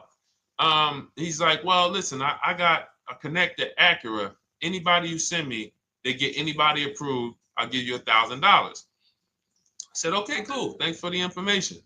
For them to give me $1,000 just for sending the customer, and he's also a middleman, he's not a salesman, how much money are they making on the customers? If they're going to give me $1,000 just for sending someone with bad credit to them, how much are they making on the deal? Arms Reach, congratulations. Just got my book. You use it when, please send me your email testimonial. Well, as you use it, just as you do your equity assess, everything, email me. Congratulations. How much are they making? We can imagine, right? If they're giving me $1,000 just for bringing them the customer. So this is what happens when you let the dealership control the loan. Because why do we separate? All right, I'm gonna break something down I call the 3 pillars of great car deals. Three pillars. You can't get a great car deal without maximizing each pillar. And some of y'all that have been with us for 3 years, y'all already know the 3 pillars. First, who you buy your car from. Second, who you get your loan from. Third, who you sell your old car to. That's 3 separate transactions. The car business has trained you guys to give them all 3. All 3. The car business has trained you guys to give them 3 transactions. Anytime you purchase the car, who's done this? Be honest. Purchased the car from a dealership, sold them your old car, in which case you call it a trade, and they got you your loan. Who's done this? 3 transactions in one. Why do we know these are 3 transactions? One, there's competition. People want to buy your car. It's okay, Corey. That's that. Thank you for being honest. That's how we change. The reason why we know that these are 3 transactions because there's people who want to compete in every one of them. There are people who want to buy your car. That's why step 2 in our book, we never trade. We get offers from CarMax, Driveway, Carvana, AutoNation, Car Gurus, Kelly's Blue Book Instant Cash Offer. It's a bid. We just had someone sell their lease. Miss Hickman, she sold her lease, made $4,700 selling her lease. CarMax won the bid. Drove the car for 3 years, had equity. She dropped her lease off. They gave her $4,700. Won the bid. That's one pillar. Second, who I'm going to get my loan from if I'm getting a loan. Those of you who are paying cash or leasing, this is not a pillar. But we need to bid out our loan. We had a great talk yesterday on our show yesterday where I asked, who do you guys get your loans from? Most people said the bank, the credit union, the dealership. One person said the right answer, whoever gives me the best APR. That's the right answer. And then we have who we buy our car from. There's banks and credit unions that want to compete for our loan. There's multiple dealers who want to compete to sell us a car. So we can't get a great deal until we have bid out each pillar. And that's why when we have bad credit, if we let the dealer now control, this dealer has a car. We didn't bid out that car to find out, is it a great price? Now they're also giving me the loan and they're charging me 25%. We didn't bid that out to see, is that the best loan I could get, even with my bad credit? Is that the best loan I can get? So the key, what you want to do first, if you have bad credit, is I'm online looking for anyone who will finance me with bad credit separate from the dealer. I'm not going to Carvana.com and saying, hey, you can get a car with us you can get a loan with us as long as you buy a car from us. You're mixing the transactions. You're taking away my ability to get bids. I'm finding someone you should check out. There's a resource. Oh my goodness, what's the name of the company? It's in my book, but I want to give it to you. Goodness, it's slipping my mind right now. Send me an email or a DM, because here's the thing. If you use just that part and get the loan funded, but you don't know how to bid out everything else and structure your transactions, and are you keeping the car 8 years? Because if you're not keeping the car 8 years and you're like, Deshone, I hear you talking about leasing. I'm not keeping my car 8 years, but my credit's not good. The only purpose, if you telling me that I could be driving brand new cars for cents on the dollar, but I don't qualify right now, this car that I'm going to get is to set me up. So I'm not going to get a $30,000 car. I'm going to get me a $12,000 car, $10,000 car, the cheapest car I can get a loan on, so I can establish a payment history. And once I establish a 2-year payment history, yeah, I'm going to drive a car less than what I could drive. I got the money. I could afford more than this. But you're not setting yourself up for the right transaction. You should be setting yourself up and saying, all right, I'm going to sacrifice with this car, drive something that I know this is not my ideal car, but I'm going to build 2 years of payment history. So when I go and I swap into my lease in 2 years, I'm out with a brand new car. I'm paying cents on the dollar, and I won. But it was a plan. It was a long-term plan. This is the second most expensive purchase of your life. You can win every single time, or you can lose and set yourself and your family back 5 to 10 grand each car or more. Every time you get a car, it's 5 to 10 grand more you're coming out of your family's bank account than what could have. Then you got the car breaking down. Now you got tow trucks, all because you don't have an actual plan you're rolling out. And that's what I see a lot of people do with bad credit. Oh man, I got bad credit. I'm just going to go and get me something. I could afford $600 a month. And they go and buy the most expensive car. But because 25% interest is on the loan, they're not getting the most car for their money. Now, 3 years down the road, they're going to pay the high payment, still have negative equity because the interest is so high, and then they go and swap and do it again. And because the payment's so high and the car is older, because they want something fancy, but they really can't get that because, again, the interest is high. That's eating into their budget. Now they're going 3 years down the road. They missed 3 payments. They were late 3 times, so they're no closer to leasing. Credit's still bad. This is disaster. So if you're a long-term person, I break it down for you guys into two groups of people: long-term, short-term. Long-term high mileage driver, short-term high mileage driver, different plan. Long-term bad credit person, short-term bad credit person, different plan. If I'm a long-term person with bad credit, here's what I'm doing: finding the absolute best car I could find, getting bids, either new cars or used cars. We got the strategies for both. You can use the marketplaces, cars.com, Car Auto Trader. We got a whole strategy for how we find used cars, but you find that car, you pay your loan of 20%, 19%, 18%, if that's the best you can get. Because here's what you're going to do. In 2 years, you're not swapping into a lease. In 2 years, you've established a payment history, you fixed your credit, and now what are we going to do? You got a quality car. You're not thinking about trading it. You're not thinking about replacing it. You're like, man, this is my car. It's a great car. I'm just paying daggone 20% interest. What do I do now after 2 years? Now that my credit is good because I got a quality car, dependable car, I'm focused on fixing my credit over 2 years. What am I going to do after 2 years? Anybody?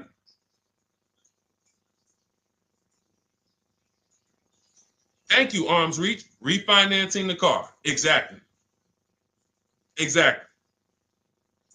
So that's the bad credit long-term strategy. Great car, dependable car, car's not going to break. This car is going to last me 10 years. Right now, when I bought it, 20% interest rate. That was where my credit was. But I worked on my credit. Boom. I'm a 690 now. I'm a 720 now. I'm refinancing that into a short-term, into a shorter-term loan, and I won. Pay this thing off, and I'm going to keep it. Nothing to talk about leasing. Leasing only comes into play where the 8-year rule is concerned. I'm not keeping this next car 8 years. I should be setting myself up to lease, or I should be leasing. That's how I'm going to save the most money, keep the most money in my bank account, have the best car. Not even close. Not even close. All the wins for the purchasers are after 8 years. People who are like, man, Deshone, I got a car, man. I had this thing 12 years, man. It's been paid off for 6 years. I ain't had a payment. I love it. Long-term purchaser. You won. You won. Who's in that situation? Who has a car outside that they've had for more than a decade? Paid off. You can give it to your son. You can give it to your daughter. It's an extra car. That's purchasing. That's the wins. That's what we call the reward stage of purchasing. But you got to get there. All right. All right, let's go. A lot more questions. We got probably another 20 minutes we'll stay on, so let's keep it moving. But again, Lend Buzz, that's the company. Lend, Lendbuzz. They started, I started seeing them about 18 months, 2 years ago, and they were loaning to people with, international students, people who didn't have credit. You want to try to find a place that will fund you independent of the dealership. That is what your goal is at all times. Independent of the dealership. Here, you qualify based on your income and your credit. You qualify for $18,000. Go find a car now.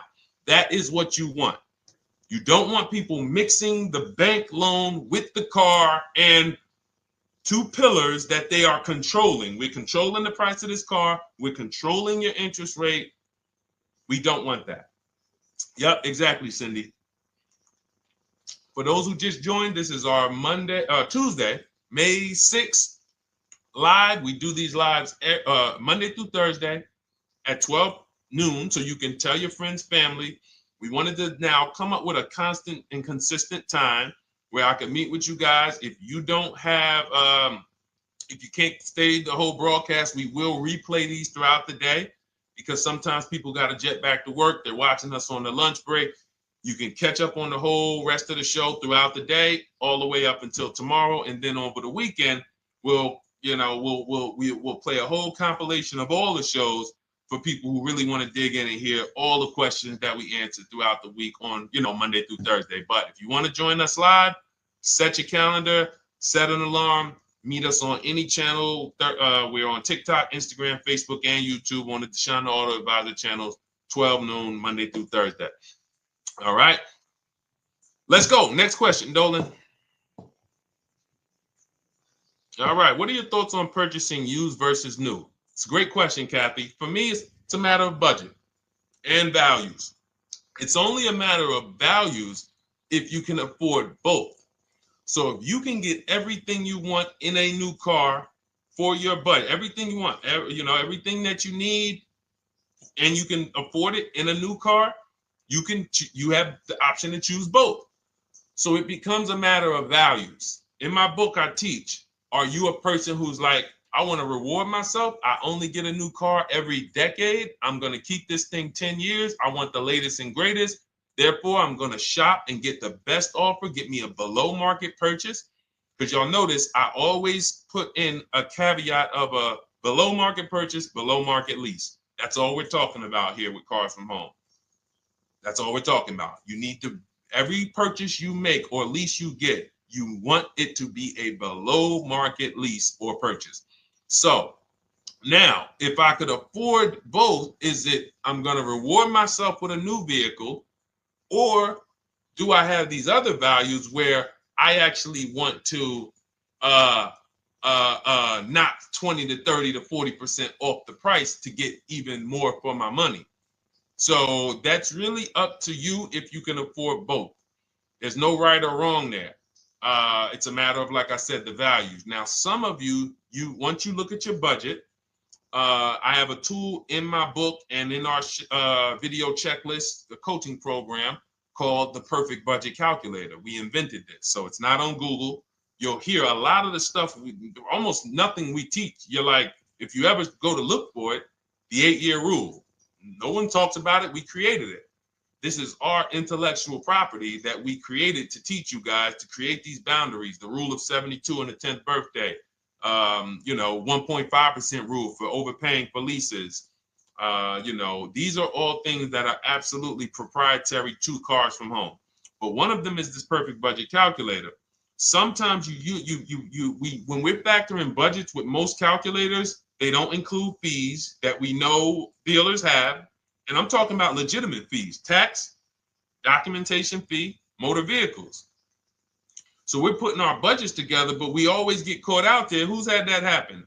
You got it all figured out. You get to the dealership, you bought the car, and they're like, well, what are you going to do with the fees? Because you got $3,000 in taxes and fees. And you're like, whoa, where'd that come from? Sometimes they're lying and sometimes it's legit. But none of these calculators factor in the fees and everything like that. So we created this Perfect Budget Calculator that does. But here's the thing. Once you find out what your budget is, even if you're budgeting with a normal calculator, just add a couple thousand to account for the taxes and the fees. But you might see, I can't get everything I want in a new car for this budget. Everything I need, I can't get for this $24,000, in which case I need to go and look for a pre-owned one. So that's why I said, in reference to your question, Kathy, what are my thoughts on purchasing used versus new? It's a matter of values and budget. Budget first, because budget will determine if you can afford both and get what you want. But if you can afford both and get what you want, then it's a matter of values. Okay? So again, everything we're going over is in my new digital book. It's called Cars from Home, 7 Steps to Saving Time, Money, and Avoiding Dealerships. It's 5-star rated. Thank you to everybody who has taken the time to rate it and review it on Goodreads.com. It means a lot. And we can't continue to get this information out without you guys. So we appreciate you. And you can get your copy instead of $97, you can get your copy for $24 as part of our welcome offer. So that's 75% off. If you go to my link in my TikTok bio, Instagram bio, the YouTube comments, and the Facebook comments, we have a link there for you guys. And you can grab it. It's a digital book, so you don't even have to wait. It'll be in your inbox by the time you jump off the stream. But make sure when you get it, you screenshot that thank you page, because it has my support team's email. Sometimes you may be rushing, you're trying to get back to the stream and you type your email in wrong.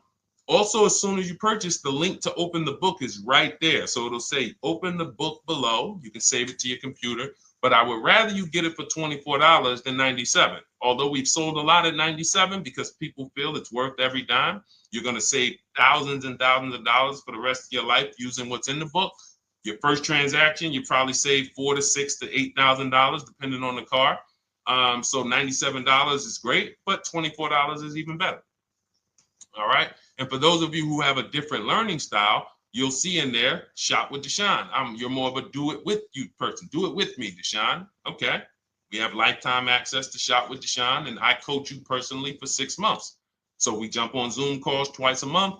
And some of you who may qualify for done for you, just do it for me. If you qualify for that, we have a welcome special for that too of $300 off. So get in where you fit. And those of you who are new or you're like, Deshone, I like what you're talking about, but I still don't trust you. You can start with our free cheat sheets. So just start somewhere so that you can start to reinvent how you're car shopping. Magley, how are you?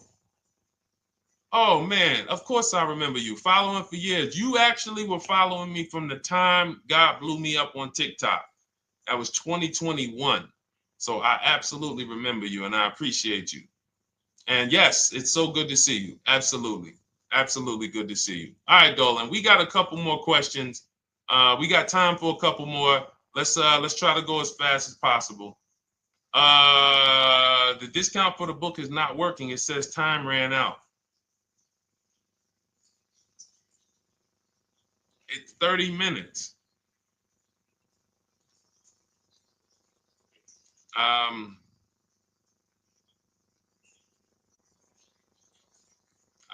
don't know. I don't know. Y'all help me out. I don't know what to do with that. I'm sorry. If the welcome offer for $24 was not really 30 minutes, then that means I'm just lying to you. You know what I mean? I'm just like, oh yeah, it's 30 minutes, but come back in 2 hours and it'll still be, you know what I mean? It's, start with the cheat sheets. You know what I'm saying? Like start with the cheat sheets. Get yourself your free cheat sheets, and start there. And when you feel better about working with us in some capacity, you go to the next step. Start with the free cheat sheets. All right, let's go, Dolan. So I'm a new driver. Should I be looking to be an 8-year person or a lease person? Well, I'll tell you this. I got 3 young adults. 2 my daughter, my daughter who's 18, my niece who's 20, and then a young man that I, basically like a son to me who's in the Navy and he's 21. Well, he'll be 21 this year. So he's 20. Now, they all called me in the last 3 months because my daughter's getting her license. My daughter didn't call me. She's getting her license in the next, in June. And we've all talked about this. How should I get this car? Now, my situation when I was 22, I'd already bought a $500 Mitsubishi Eclipse. Transmission went out on me probably after 6 months.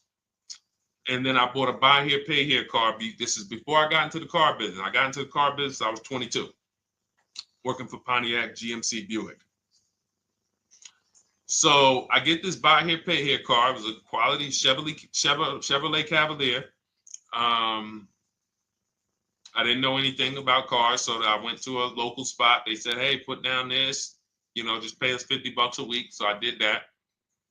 But 22, I had my daughter, and my boss says to me, hey, why don't you lease something? And I was already selling cars, but I just didn't think, could I even, qualify for a lease? I don't even know what I was selling them, but I'm just literally doing what most salesmen do. All right, he wants to lease. All right, what's the payment? Yeah, tell him it's this. All right, perfect. They said it's that. Oh, that's a little too high. All right, they said it's a little too high. All right, so that's what I was doing. I didn't really understand anything. That's most car salesmen. So I end up getting a Pontiac G6. I'm 22. I paid $256 a month. Now, it would have been less, but I didn't get a tier 1 approval because I didn't have, I think my credit was like mid sixes at that point. And you know, you really want to be over 670 to get most of the tier 1 approvals. But it would only raise my payment maybe 25 bucks. Wasn't a lot. Now I'm 22. I'm driving a brand new 2007. It's still 2006. 2007. I'm pulling up, brand new car, full warranty, $256 a month. At the same time, I have a friend, got a vehicle, Toyota, financed it, went in. She had, you know, we had our, she had a young child, a little older than us, maybe 1 or 2 years older than us. And then she goes and she purchases a car. $500 a month. She didn't get ripped. That's what a $20,000, $22,000 car costs. She got a Corolla. $500 a month. We're 22. Plus insurance. This is enough to break a young person, young family. I'm paying $256. She's paying $500. That right there.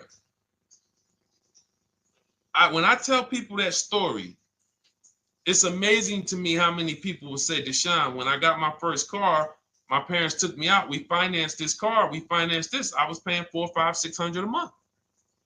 Whether the parents were paying some of it, or they were paying some of it, or they were paying all of it. Thank you, Kathy. Appreciate you sharing. So this is what all of them, all three, well, 2 of them. I don't know about the young man. Because his parents.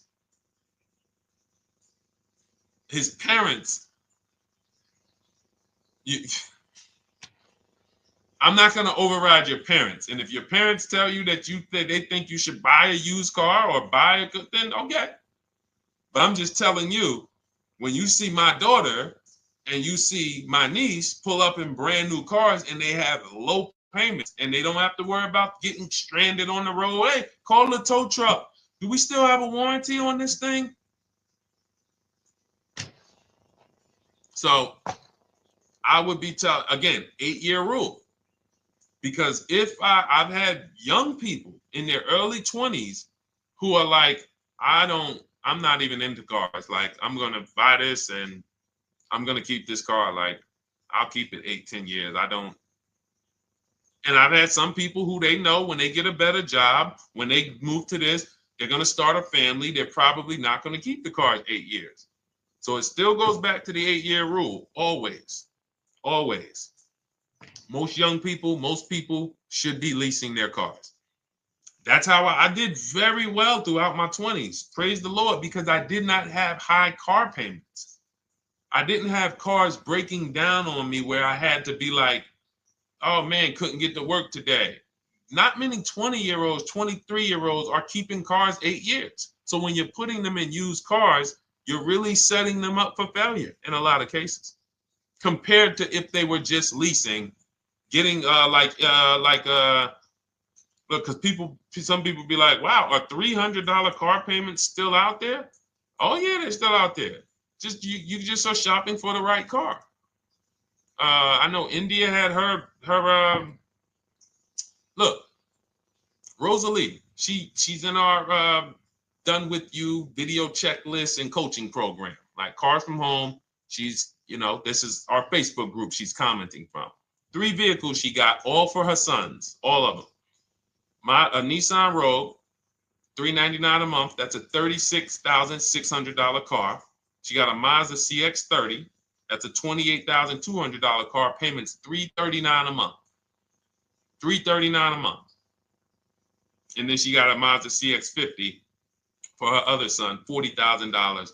On top, we haven't even talked about the equity and leases and selling leases and, you know, really maximizing the equity, because she said she got $6,700 selling 2 of the old leases. $6,700. Drove the cars for 3 years, had equity, bid it out, sold 2 of them, $6,700. You're probably like, Deshone, I didn't even know you could sell a lease. My question is, how much has that cost you? So when you're looking at investing in anything we're doing, be it my book, be it Shop with Deshone, our video checklist and coaching, be it our Done For You program. One thing that we do covers everything. Your first deal, if you're moving, you're gonna be like, shoot, I got everything I just invested back times 10. That's what we hold ourselves accountable to. Just her equity alone, she made $6,700 selling 2 cars. Didn't even know I could sell leases, and I just put $6,700 in my pocket selling 2 leases. Whoa. So $300 payments. Those would be perfect cars for young people. $339, that's with no money down. Imagine if she wanted to put another $2,500 down, bring the payment down to, $275. This is the way to be moving. And those of you who are getting this, are you getting this? If you're getting this, type some dollar signs. Who's getting this? Who's getting this? Type dollar signs in the chat. Who's getting it? Let's go. Who's locked in? All right. I see you, Mario. I see you, Dane. I see you, Terry Carter. I see you. Who's getting this? Who else is getting it? Who else is locked in?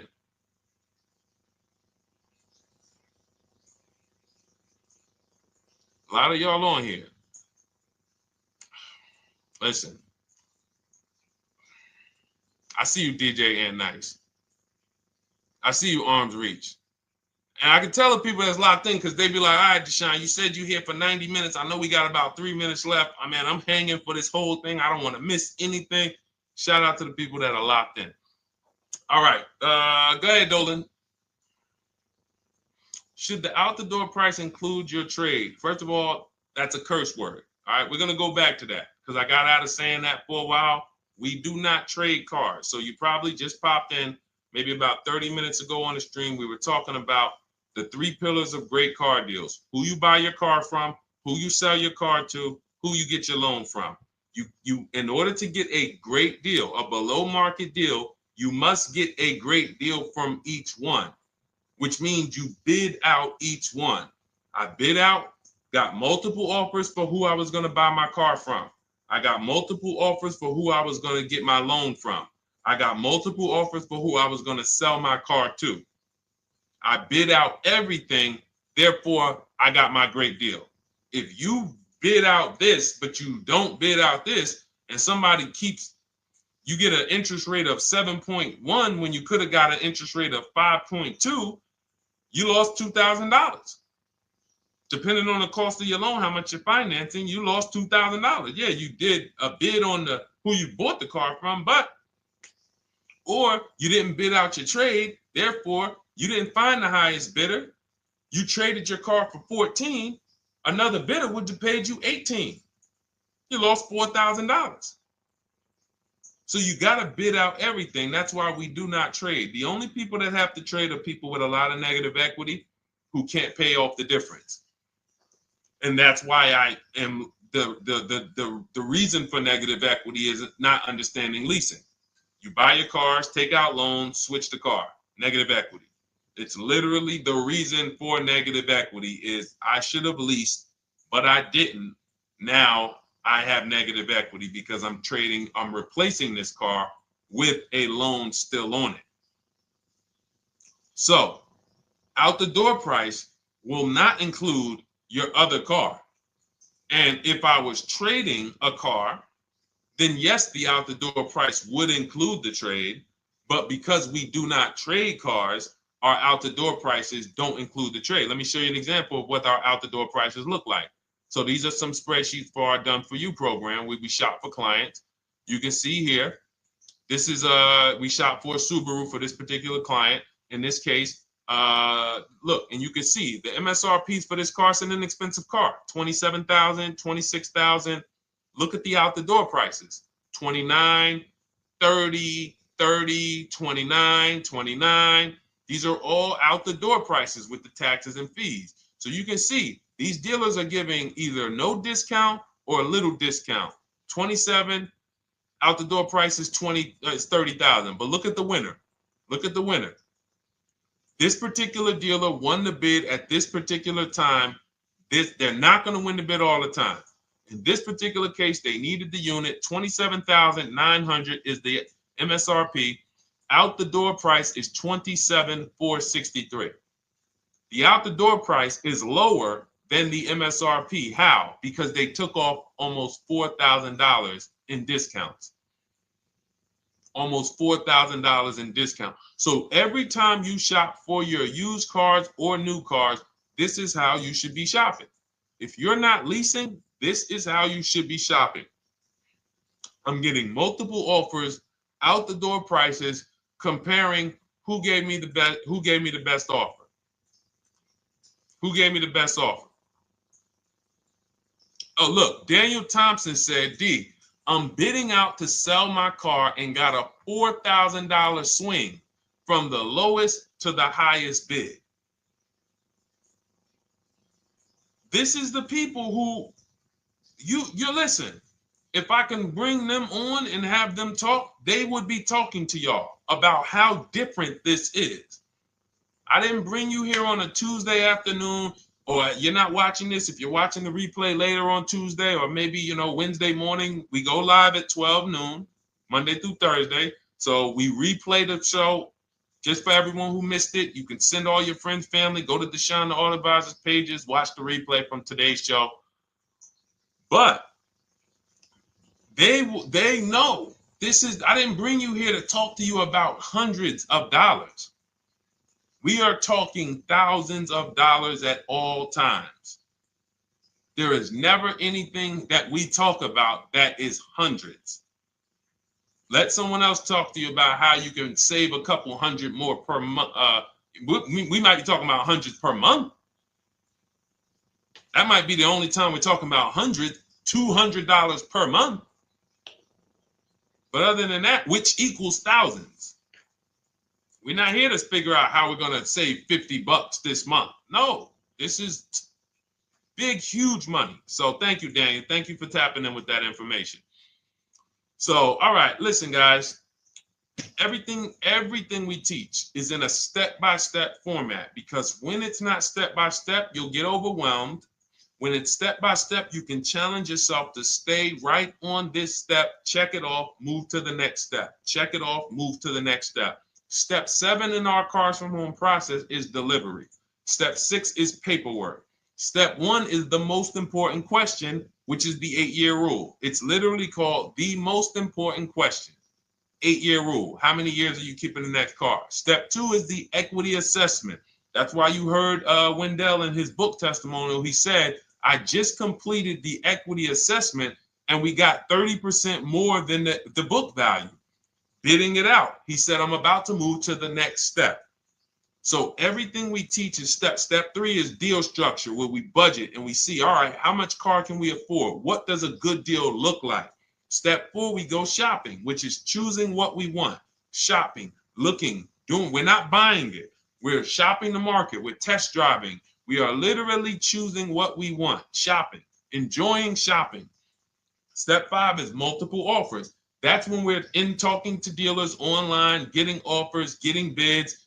Step 6 is paperwork and protection to make sure that the offer we got is legit. We tied it up. Paperwork is right. We go over extended warranties, tire and wheel, maintenance plans. Do we need them? Key protection. Do we need any of this stuff? And step 7 is delivery. It is a step-by-step path. That is how people win. They're not coming into some college to learn how to be a car salesman or to learn everything I know. No, it's a path. So if you want the blueprint in book form, that's my digital book, Cars from Home, 7 Steps of Saving Time, Money, and Avoiding Dealerships. Normally $97, part of our 30-minute welcome offer. You can get yours for $24 in my TikTok bio, Instagram bio, the YouTube comments, and the Facebook comments. Click those links and then click the special $24 welcome offer. It's good for 30 minutes. And you'll save 75%. If for those of you who are like, Deshone, what about that video checklist? That is our Shop Done With You program. Cars from Home, done with you. You get lifetime access to everything we teach, all our below market videos, and it's short videos. I want you guys getting cars in 90 minutes. 90 minutes. Not shopping. The shopping might take you longer. Deciding what you want, you might be doing that for 2 months. But once you decide what you want, I want you to be able to get below market deals in 90 minutes. That's how I do it. We're not hours and hours to get these car deals. Some of these deals we make in literally 45 minutes over a 3-day period. So that is how we do it. And you'll have access to our coaching program. We do Zoom calls twice a month, first and third Wednesday. And you have a Facebook group with 1,600 people in it that have come before you in the last 3 years. And then for those of you who qualify for shop with done for me, just do it for me, Deshone. New cars, new cars and leases only. Credit score has to be over 670 FICO. Book a call with our team. Let's see if we can help you. All of those have welcome specials. The book is 75% off welcome special. Shop with Deshone is $200 off welcome special for 48 hours. And done for you is $300 off for 72 hours. All welcome specials for people to say, all right, I'm taking action. I'm going to take advantage of a lower investment for taking action immediately. And for those of you who you're still new here, you're like, Deshone, I like the information, but I need to get, can I get some free advice first? Let me test out some free advice. You can, of course, go download our cheat sheets, and that's there as well. All of that is in the Cars from Home Toolkit. So always a pleasure. We will be back tomorrow, 12 noon. Please mark your calendars, tell your friends, bring a friend, and we'll continue to, we'll continue to do what we do and try to make sure you guys have everything you need to win every car you get. I want you sending pictures with the numbers. You know you've done it right when every car you get, you have pictures with the numbers. You know people who purchase cars all the time, all post their pictures. Hey, had to upgrade. Oh, just got this. Hey, had to treat myself. Oh, watch it now. But you never see the numbers because they really are not confident in the numbers. They don't want to talk about the numbers. Everybody who shops with us, whether you're getting our book, whether you're using our stuff, and sometimes people who they piece together my social media videos and they'll get it done. But they are sending the numbers. Look at what I paid for this car. Not only did I get a great car, but look at the deal I got on the car.